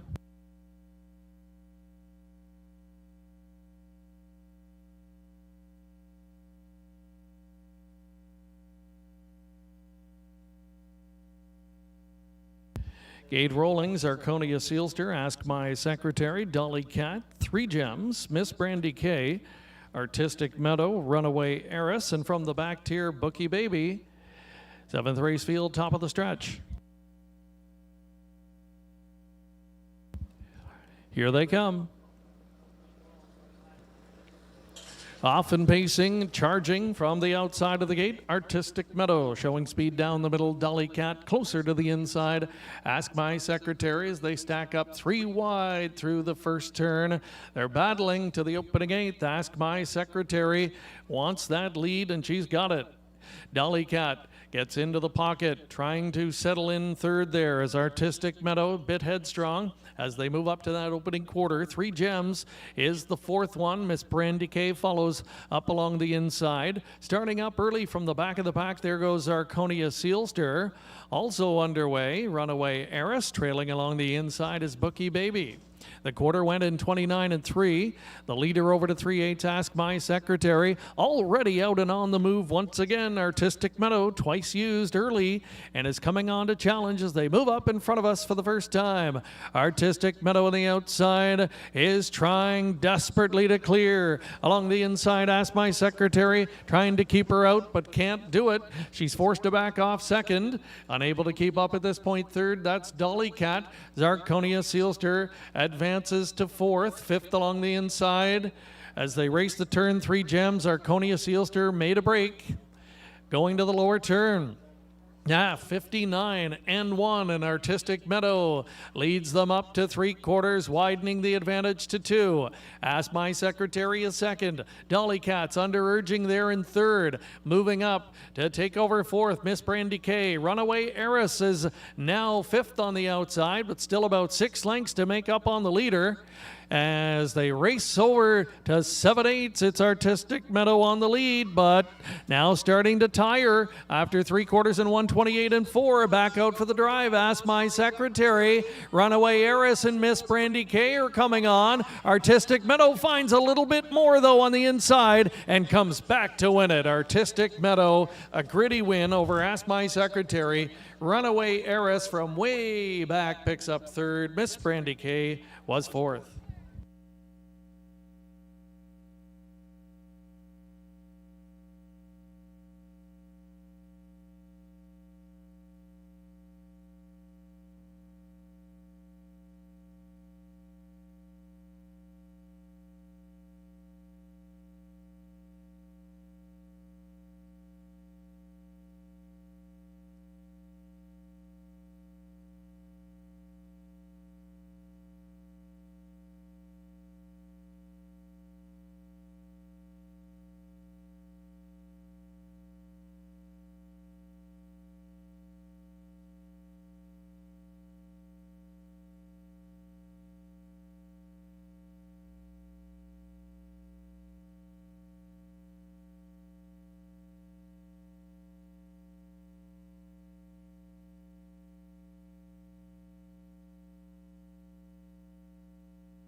Introducing today's 7th race winner, number 6, Artistic Meadow.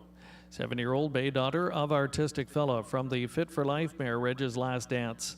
Mark McCormick of Guelph owns and trains. Tyler Moore with his 2nd winner of the afternoon. And the mare with her 4th win and 6th this year. Career win number 11. Stops the clock in 2 minutes and 1/5. Artistic Meadow, the winner of today's 7th race.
Number 6, Artistic Meadow, drifting up as we went to post and ends up returning 1350. Nice win ticket return here in race number 7. The 6-2 exacta worth $48.20. The dollar trifecta, $106.70. The superfecta, a 20-cent combination, $220.70.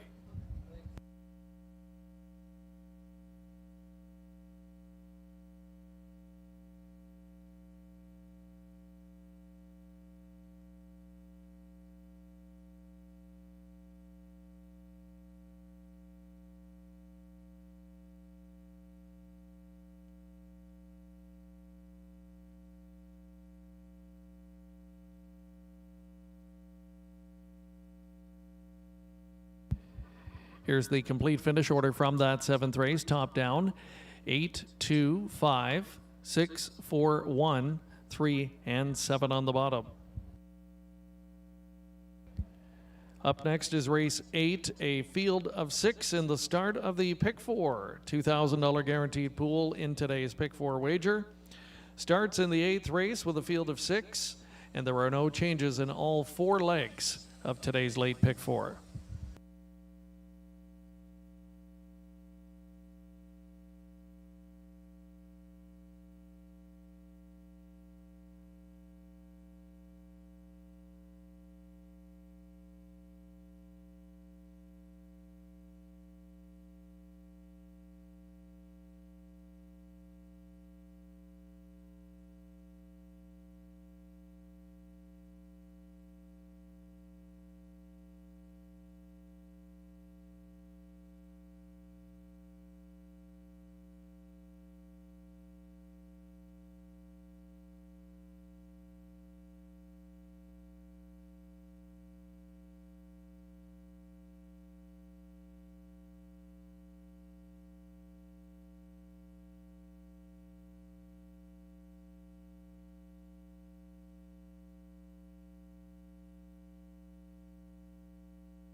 Don't forget the 20-cent base bet pick 4 with a $2,000 guaranteed pool. Starts here in race number 8, $7,000 claiming event for filly and mare pacers. Field of 6 to kick it off. No changes in races 8 through 11, all 4 legs.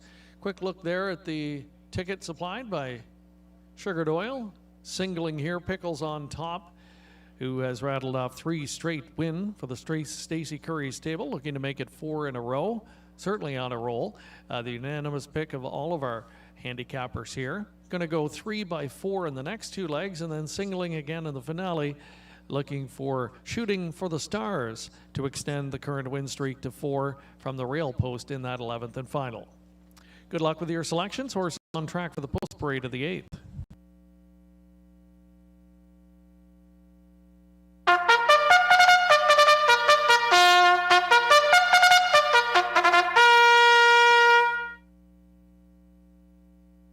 Here is the field. Together We Run. Number 1, Rachel Roberts owns. Jay Harris with the drive. Lady Oxford 2. Eden Bosnikovic is the owner. Drew Neal drives. Queen of Hearts 3. Pat Bissett owns. Ryan DeRoche in the bike. What Mocks Me Win. Number 4. Jim Watt owns. Tyler Moore with the drive. Number 5, Pickles on Top. Stacey Curry the owner. Mark St. Louis Jr. doing the driving. And 6, Edam's Princess. Jeff Williamson owns. Nick Stewart will steer. And that's your field of 6 for the 8th race, opening leg of the pick 4.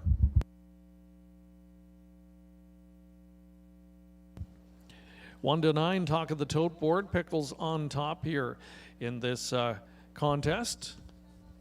And understandably so.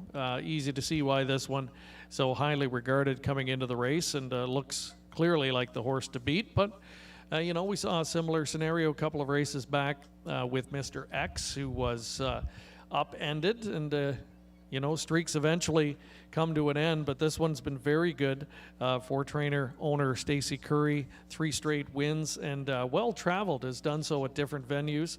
That might be the question mark, is how's the horse going to handle the smaller half-mile oval here today.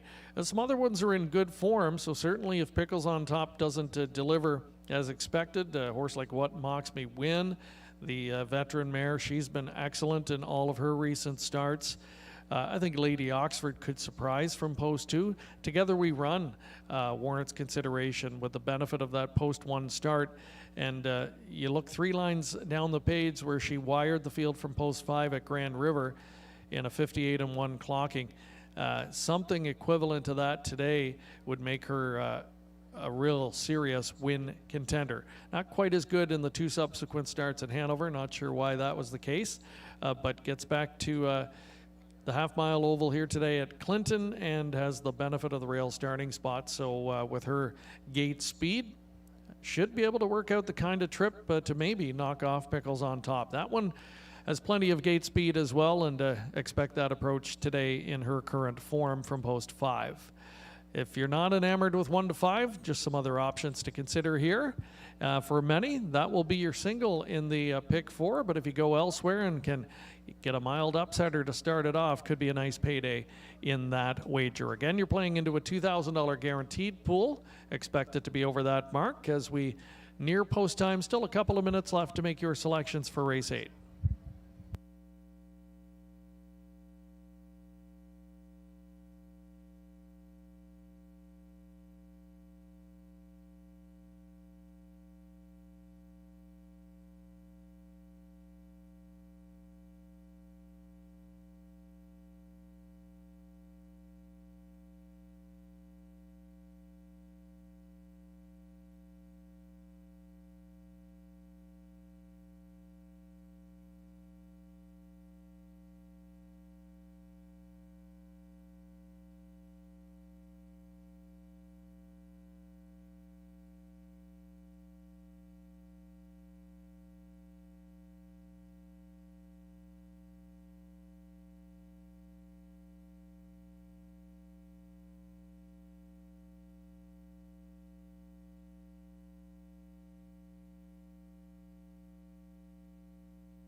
Just over a minute now to make your wagering selections.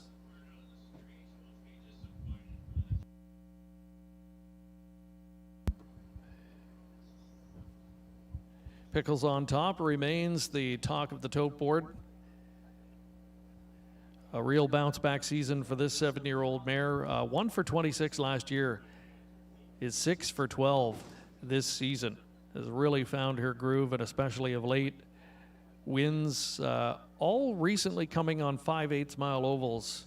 Kawartha Downs, Sarnia, and then all the way up at the other end of the province at Rideau Carleton. So well traveled, and has been very effective on the larger ovals. That really is the only question, how the horse is going to be getting back at a half-mile oval. Can tell you the last time the horse raced on a half-miler was in London in February of last year, and that was a 9 1/4 length tally on that occasion from post 6. So certainly handled that track well. We'll see today if she can live up to the 2 to 5 status. Not much time left to wager. Gates moving into position for race 8.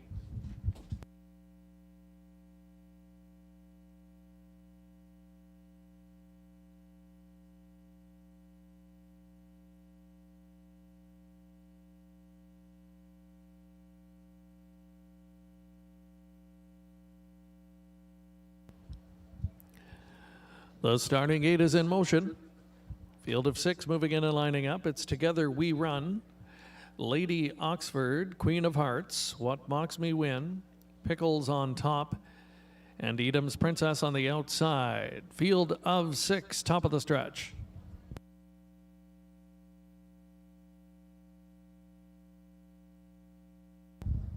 Here they come. They're off and pacing. Inside 3 are all flashing speed. Together We Run with Lady Oxford and Queen of Hearts.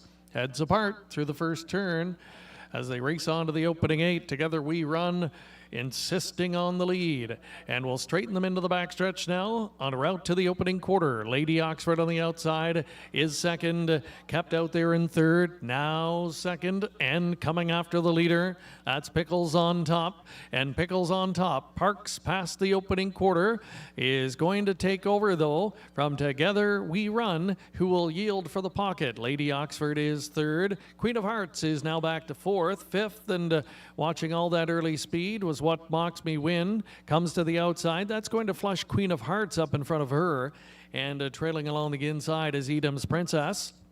Opening quarter went in 29 3. It is Pickles on Top, the prohibitive favorite, showing the way. Leads them halfway home. Here comes Queen of Hearts to engage the tempo setter. Together We Run on the inside, keeps close tabs third. Moving up on good-looking cover fourth. That is What Mocks Me Win through a 59 3, opening half mile. They pass the 5/8 pole. Next stop will be 3/4, and it's Pickles on Top taking them there. Queen of Hearts still out there in second. Together We Run third. What Mocks Me Win tips 3 wide from fourth. Coming on in between pacers fifth. That's Edam's Princess. Appears to have some pace. Will need some racing room though. And down on the inside, Lady Oxford is the trailer, but only 5 off of the lead. 3/4 reached in 1:30 2. Midway on that final turn, it's Pickles on Top, the one to try and track down. She extends the lead though to a length and a half, trying to reel her in second. Together We Run, far back to the rest. In the stretch, Pickles on Top, trying to close it out. Together We Run, takes her shot late, but can't get to the wheel. It's going to be Pickles on Top, delivers for her 4th consecutive win. Second was Together We Run, finishing third. What Mocks Me Win, 2 minutes, 1/5.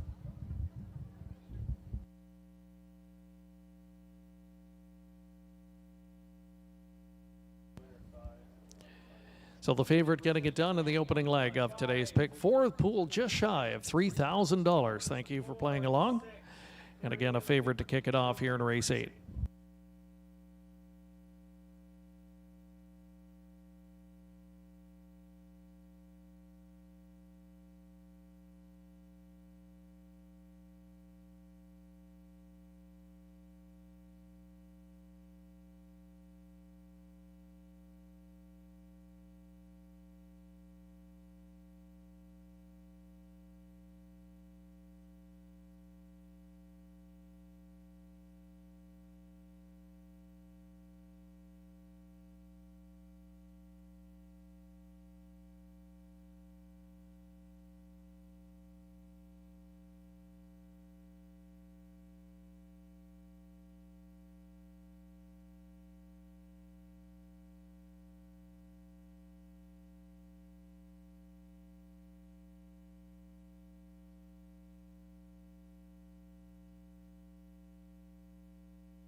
Here's a look at the 8th race winner returning, number 5, Pickles on top. 70-year-old bay daughter of Cam Mystic from the Real Artist mare, Real Chop. Stacy Curry of Guelph owns and trains. Second winner on the card for Mark St. Louis Jr. And the mare's been on some kind of a roll. That's her 4th straight win. She's now 7 for 13 this season. 2 minutes and 1/5 in today's 8th race for Pickles on top.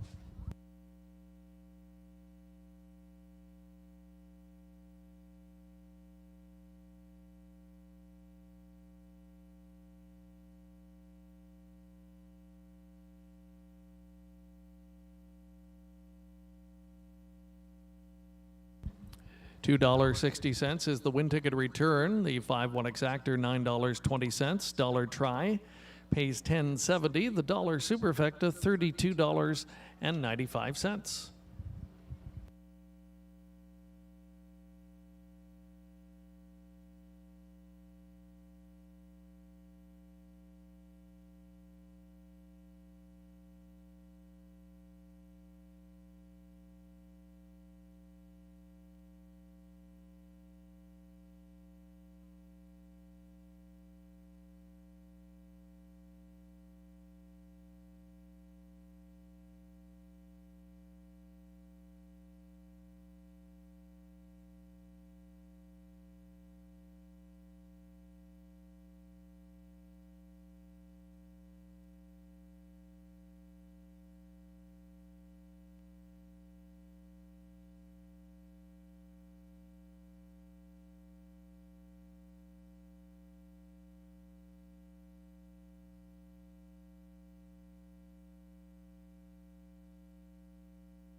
Reviewing the order of finish from race 8, top down if you're marking.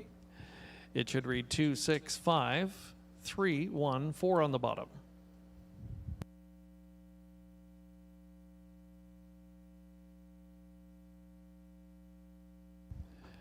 Coming up is race 9, this afternoon's feature, the OSAS 25th anniversary trot. We have another full field of 8 and no program changes. 8 minutes on the clock.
There's a look at the various selections here in the upcoming 9th race, our on-track feature today. The even money choice currently Wind Creek, top selection of 3 of the 4 handicappers. Aaron is going just next door to the number 3 Super T in this spot. Good looking group overall for the 25th anniversary trot of the Ontario Standardbred Adoption Society. Again, we extend a big thank you to all of the folks behind the scenes at OSAS who do the tremendous work, tireless efforts in promoting Ontario Standardbreds and finding homes and second careers for many of these horses following their racing career on the track. And we thank you for your support of the association. I hope you can drop by their website, osas.ca, to find out more and see how you can donate to help this wonderful organization. Field on track for the post parade.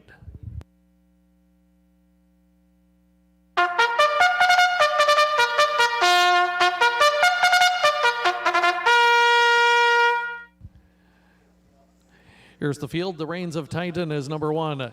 Ezra Andy Miller owns. Tyler Moore drives. Number 2, Wind Creek. Caitlin Graham, the owner. Jay Harris in the bike. Number 3, Super T. Mike Horner driving for John and Chris Yake. 4 is Irrelevant. Gary McDonald owns, trains, and drives. Number 5, Secretly Flashy. Dennis Morrissey, the owner, trainer, driver.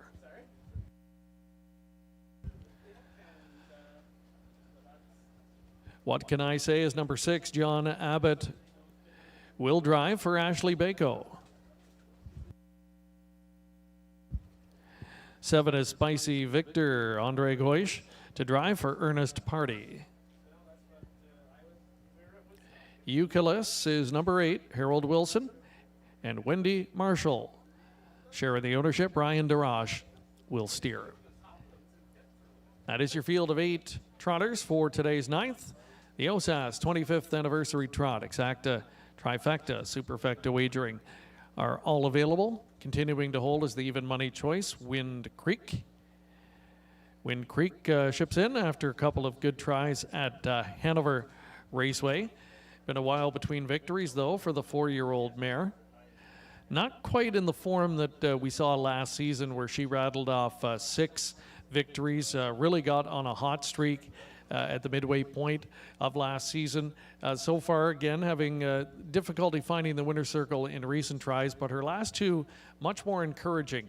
Showed good final half speed on both occasions at Hanover, and now gets post position number 2 to work with. Major post relief for this one, who hasn't had a whole lot of luck in that department of late. Super T almost took it all the way on the lead last time out.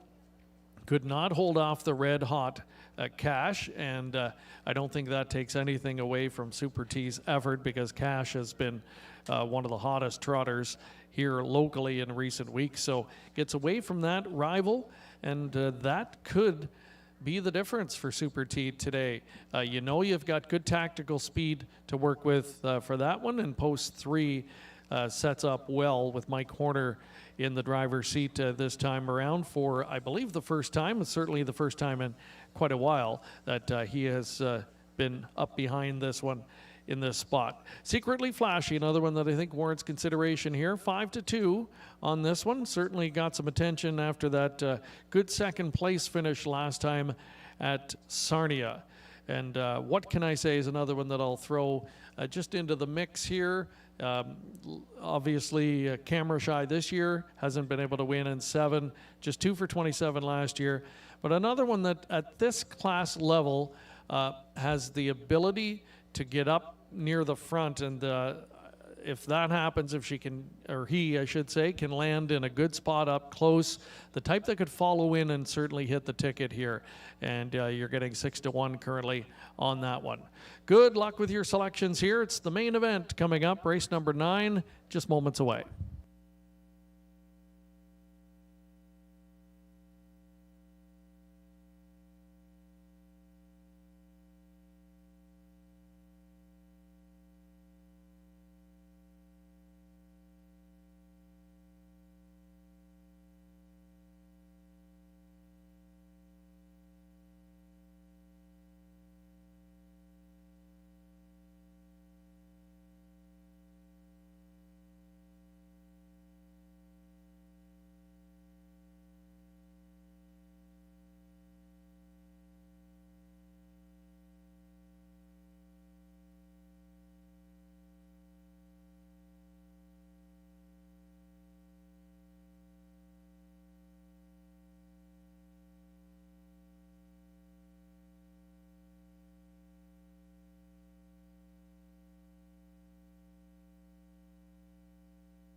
Just 1 minute to post time. 1.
Last chance to wager. Starter has called in the field. It's post time.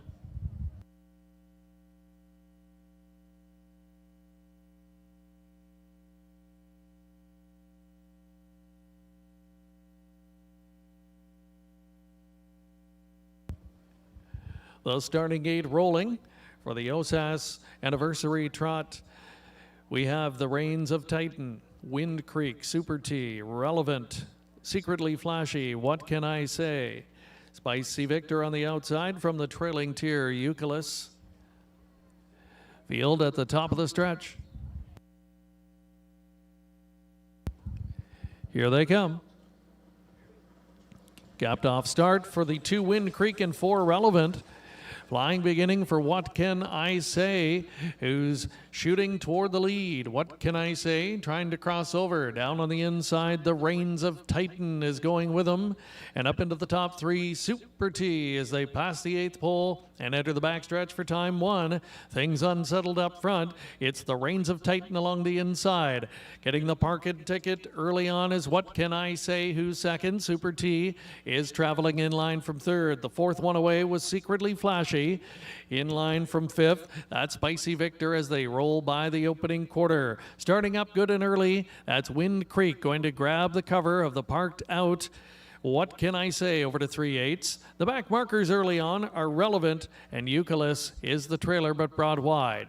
Quarter time was 30-1, and on the lead, that continues to be the Reigns of Titan. What Can I Say? A pick out there, first over there. In second spot, down on the inside, Super T tracking well and getting a perfect trip. Moving up with cover down 4th, that's Wind Creek to within 3 of the lead. Halfway home in 101-1, and they pair up on the lower turn, 4 in, 4 moving up on the outside with 3/8 of a mile to go.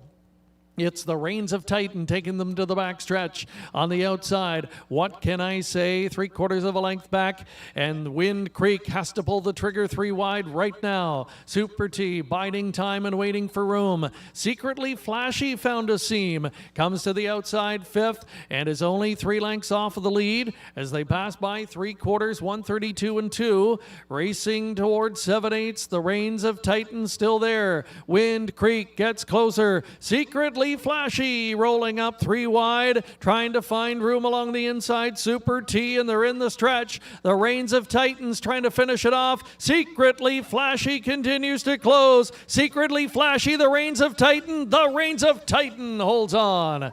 Secretly Flashy rallied for second. Looks like Super T third, close for 4th.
Returning as the 9th race winner, number 1, the Reigns of Titan, a 4-year-old trotting brown gelding by E.L. Titan.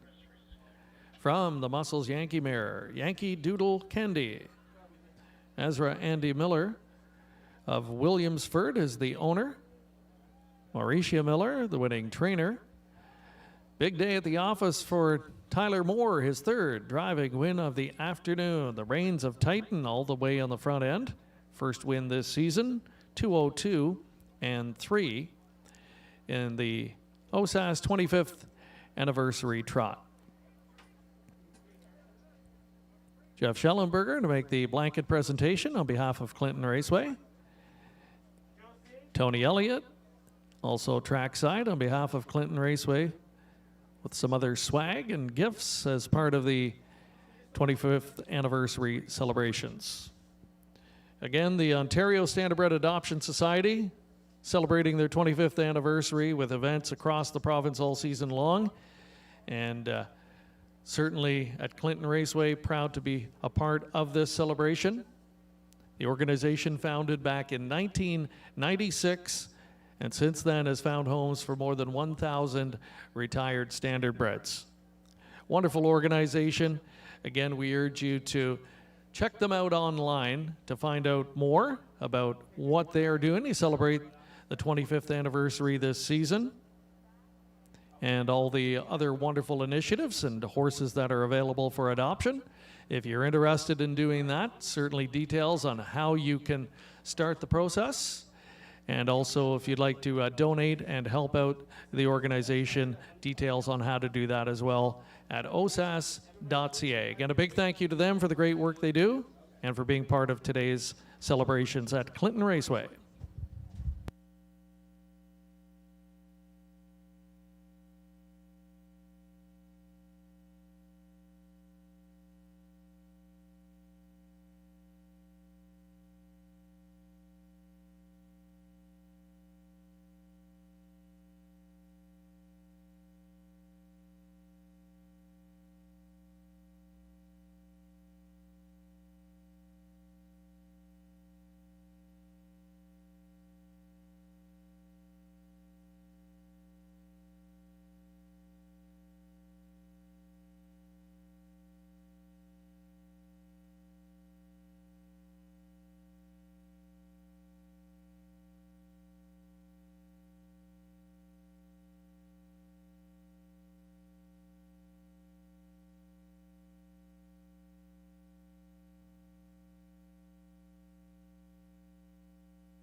Results are official. Prices posted. The Reigns of Titan, an upset winner from the Rail Post, pays $33 in winning.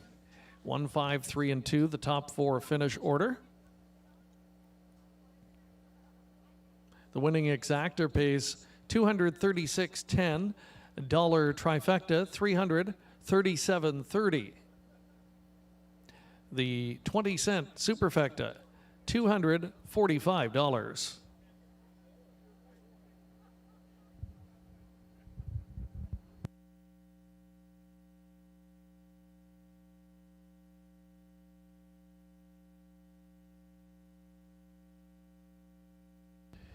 Here is the complete finish order from the top down. It's 1, 4, 3, 7, 2, 6, 8, 5 on the bottom. Race 10 upcoming has no changes. Another full field of 8 in the start of the late double.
There's a look at the selections here in the upcoming 10th race. Sugar Doyle and Lucarella, both in agreement on post 1 starter Jackson Colleen, horse who scored gate to wire here 1 week ago as the favorite on that occasion. Gets to move inside to post 1 this time around, looking to double up. It had been a while between victories, and suddenly the 13-year-old, a good opportunity here to make it 2 straight wins at the venue. Melissa Keith going closer to the outside of the gate. Dusty Lane Sam, who really was just the victim of a tough trip scenario last time out, coming off that huge qualifying win here on July 18th. Followed up with a rock-solid second-place finish last time against a strong winner, but no shame in that second-place effort for that one. And Aaron Skilton goes to the number 4, Larjon Lester, going to try and find someone on the middle of the starting gate to get it done here. The recent form definitely has been spotty. Will need to improve his form here today. Hasn't hit the board yet in 11 this season, so going value shopping onto the 4 here in the upcoming 10th. It is the start of the late double. Good luck with how you play it. Post parade coming up next.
Introducing the field for today's 10th race. Number 1, Jackson Killeen. Christina Soundy, the owner. Tyler Moore with the drive. Number 2 is Little Quick. Austin Reed, the owner. Dr. Trevin Shive in the driver's seat. 3's Tarum, a new one. Jay Harris with the drive for Joyce Empey and Dave O'Brien. 4, Larjon Lester. Stephen Bestard owns. Drew Neal drives. Number 5, Tyler's Beach Boy. Tyler Nostad, Jordan Sumner share ownership. Mark St. Louis Jr. drives. Dusty Lane Sam, 6, Ryan DeRoche in the driver's seat for Daniel Dupy. 7, Danok Don Party. Deb O'Brien Moran, the owner. Natasha Day will steer. And the 8 is Durham Town. Don Graham, the owner, and the driver is Nick Stewart.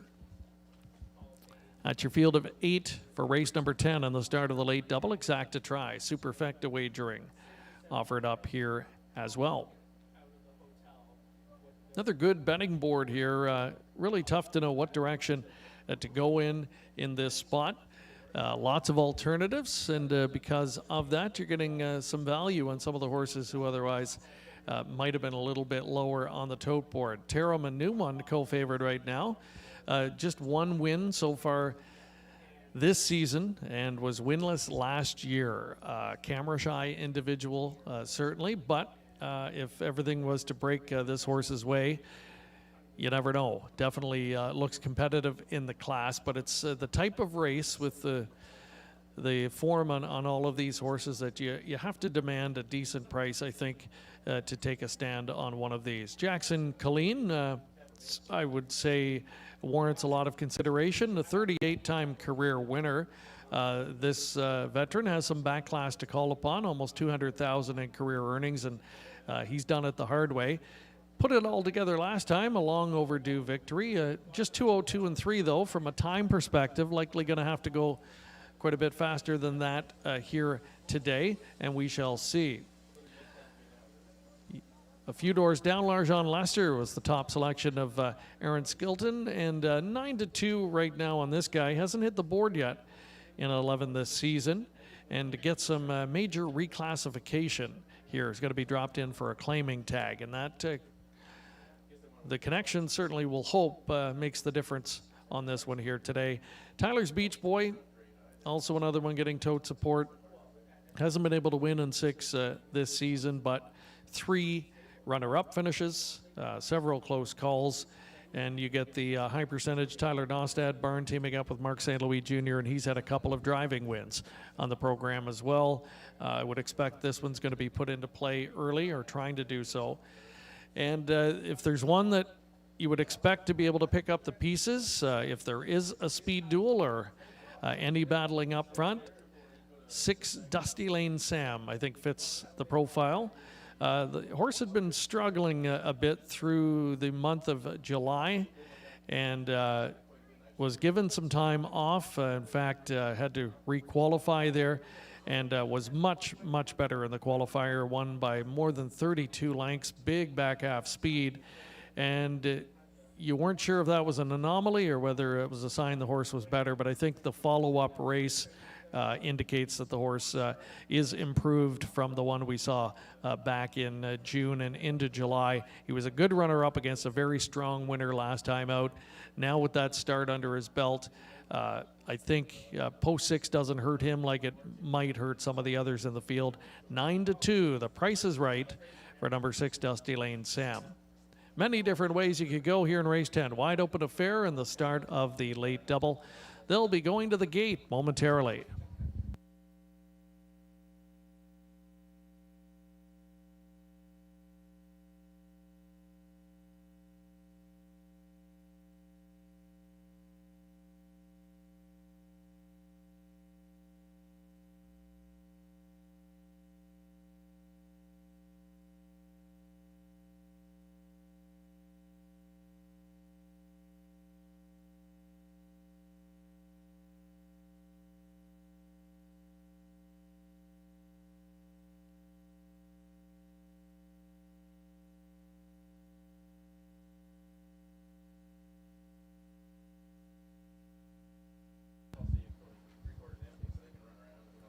The starter calls. It's post time for the 10th. And the gate is rolling. It's Jackson Killeen, Little Quick, Tara Manu one, Larjon Lester, Tyler's Beach Boy, Dusty Lane Sam, the Knockdown Parody, and from the back tier, Durham Town. They're at the top of the stretch.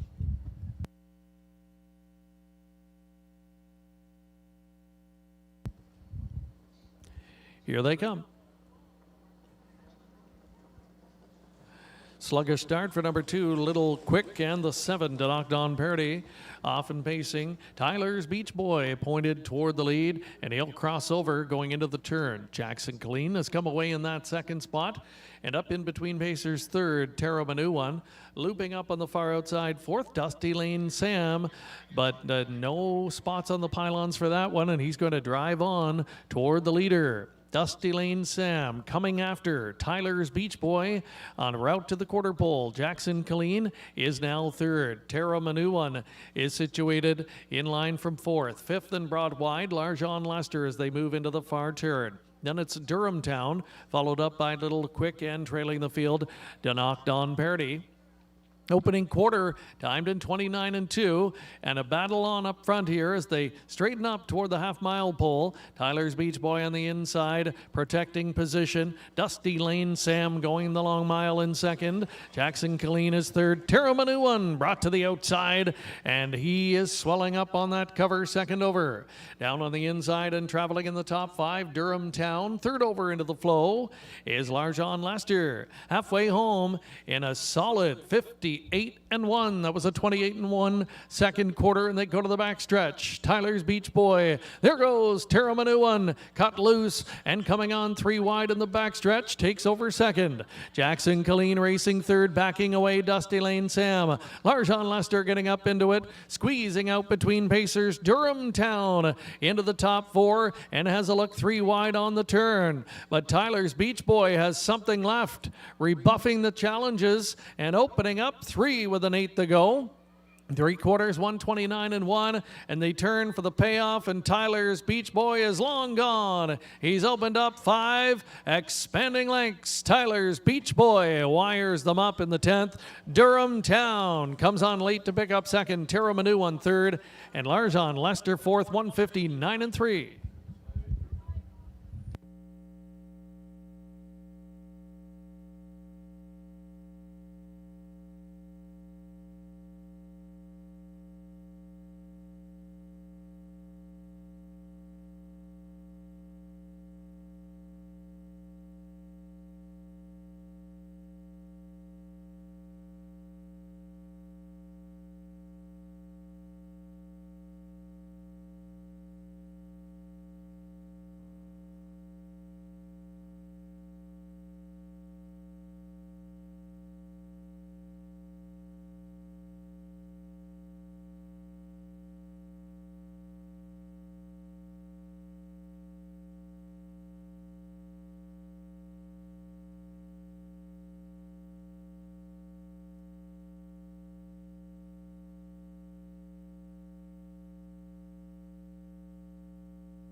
The top 4 posted unofficially, 5, 8, 3, 4. Your top 4 finish order.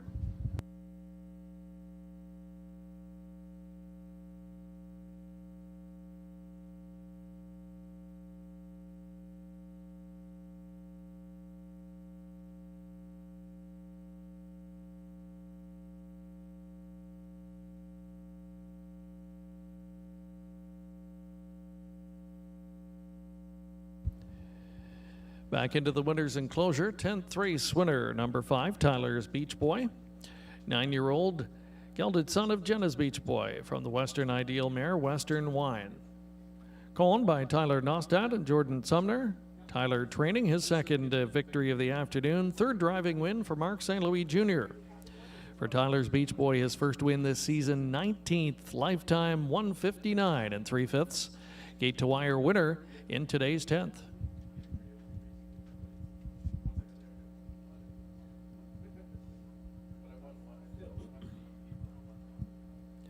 Prices are up. Tyler's Beach Boy pays $4.70 for the victory.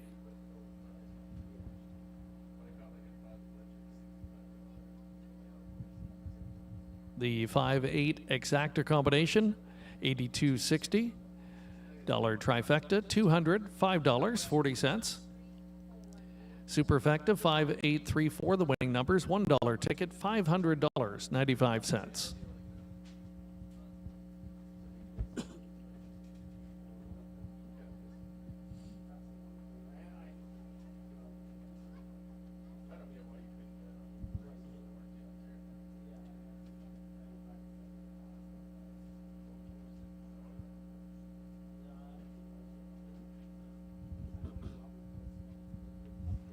Recapping the finish order from race number 10. Top down, if you're marking, it's 5, 6, 3, 4, 1, 8, 7, and 2 on the bottom.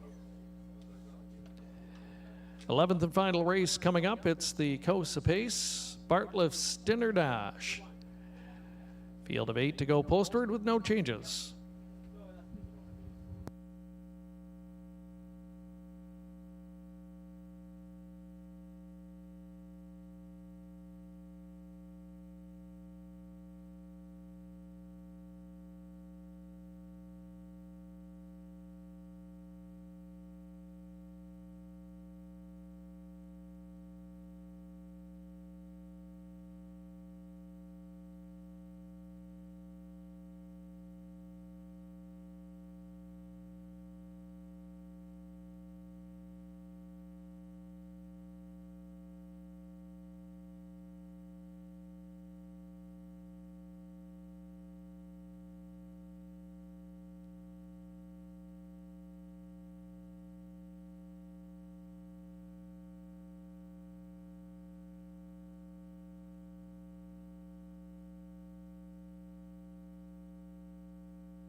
Race 11, today's finale. We'll wrap up the pick 4 wager as well. $63 of live money remaining from that pool of just shy of $3,000. Nice pool in the pick 4 wager here today.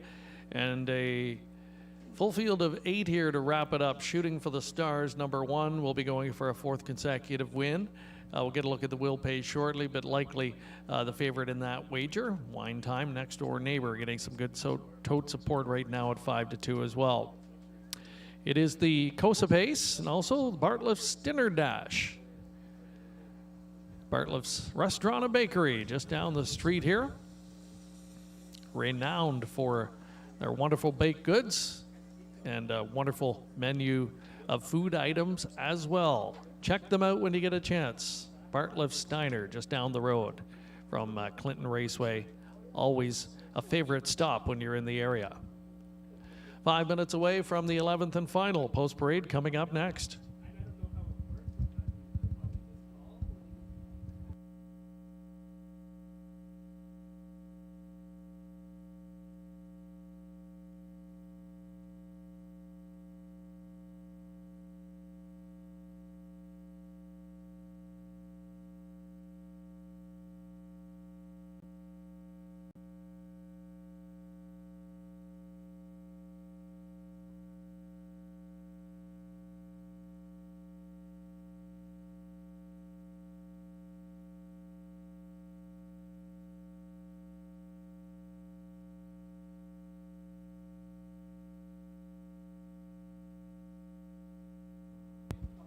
A reminder, we're back with live racing 1 week from today, next Sunday afternoon, 1:30 start time.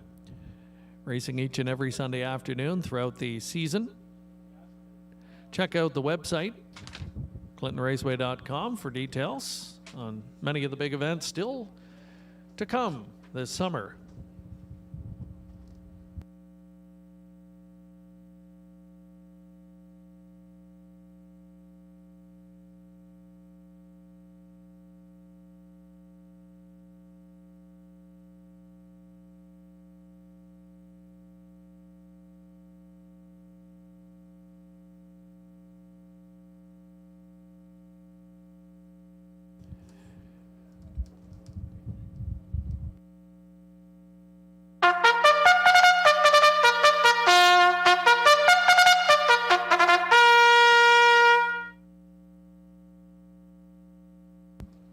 Introducing the field number 1, Shooting for the Stars. Blue Shoe Investments own Mark St. Louis Jr. drives. Wine Time number 2 has Dustin McClure in the driver's seat for Catherine McClure and Ruth Hasty.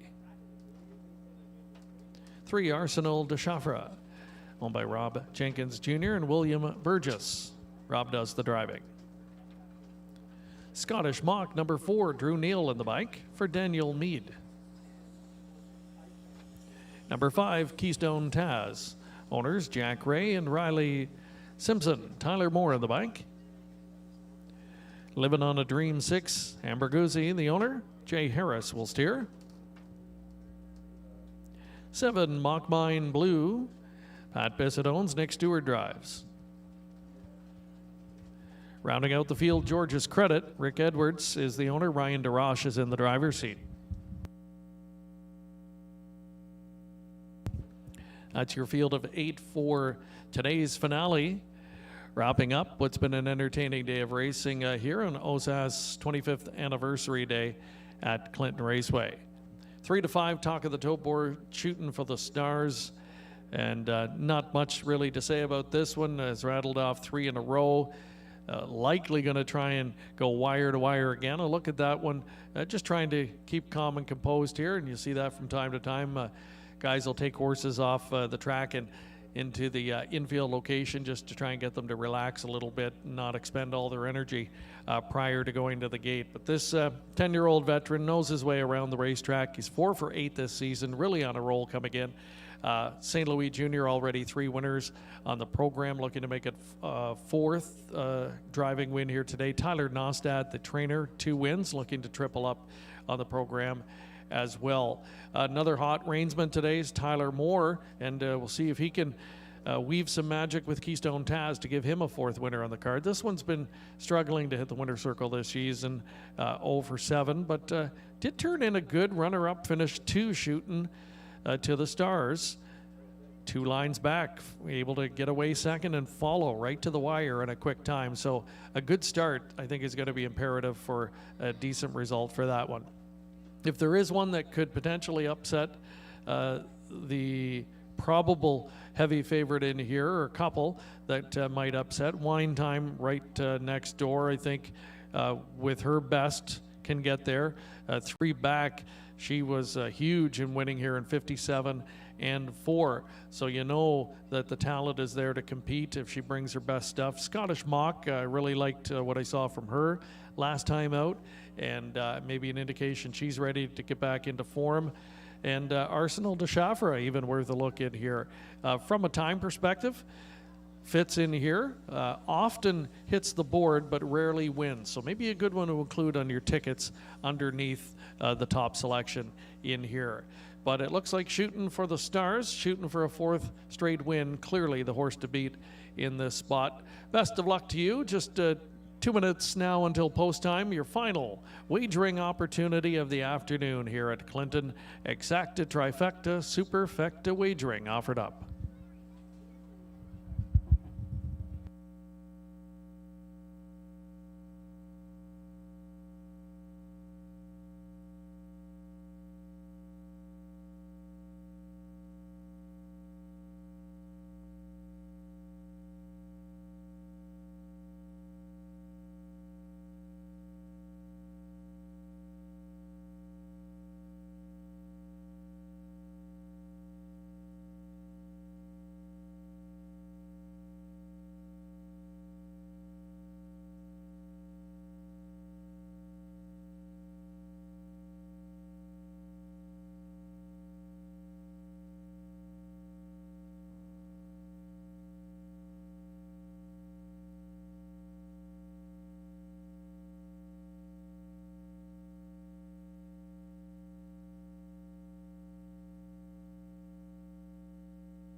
Last chance to wager. Starter has called them in for the 11th and final. Thank you again for joining us. Don't forget, back in action next Sunday afternoon, 1:30 start time. Gate rolling for the 11th, the Cosa Pace. Bartlett's Dinner Dash, number 1, shooting for the stars. Wine Time. Arsenal de Chafra, Scottish Mock, Keystone Taz, Living on a Dream, Mock Mine Blue, George's Credit from the trailing tier. They are at the top of the stretch. Here they come. And they're off. Arsenal de Chafra gets the first call, but Shooting for the Stars is going to push through and grab the racetrack as they go to the first turn. Arsenal de Chafra eyeing up the 2-hole, able to get into line in front of George's Credit. Floating up on the outside third, that's Scottish Mock, with Wine Time coming away in the top 5. And it's a break of 3 lengths back to find Keystone Taz, who's racing third from last. The back markers, Living on a Dream. Mock Mine Blue can see them all from an 8th position. Some early action out of 4th. Scottish Mock's going to go on the offensive. Coming after Shooting for the Stars, the leader put up a quarter in just 31 and 1. It is Shooting for the Stars going for a 4th consecutive win, leads at 3/8 completion. The pocket sitter, Arsenal de Chafra. Scottish Mock on the outside, third. And now 3 wide early. There goes Wine Time with a half mile to go. Bottled up at the inside is George's Credit. Bit of a handful there. Trying to get underway from the back is Mock Mine Blue, followed by Keystone Taz and Living on a Dream.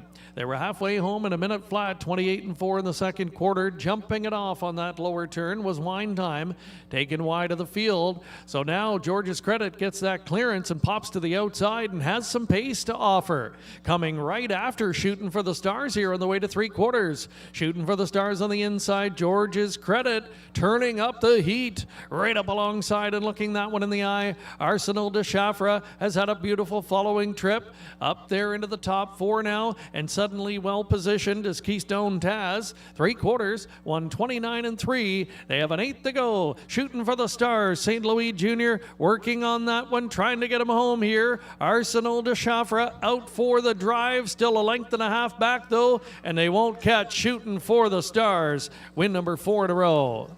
Arsenal de Chafra second, up for third. Keystone Taz fourth to George's Credit, 159-1.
Top four finishers posted unofficially. It's a 1-3-5-8 top four.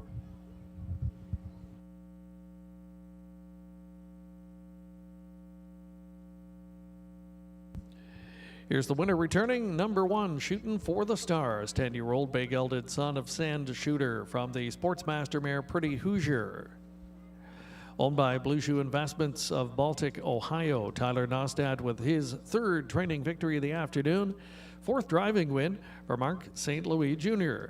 And the fourth consecutive win for the veteran gelding. His fifth in 9 this year, 17th lifetime, 159 and 1/5. Shooting for the Stars delivers as the favorite in today's 11th and final. Prices will be coming up momentarily.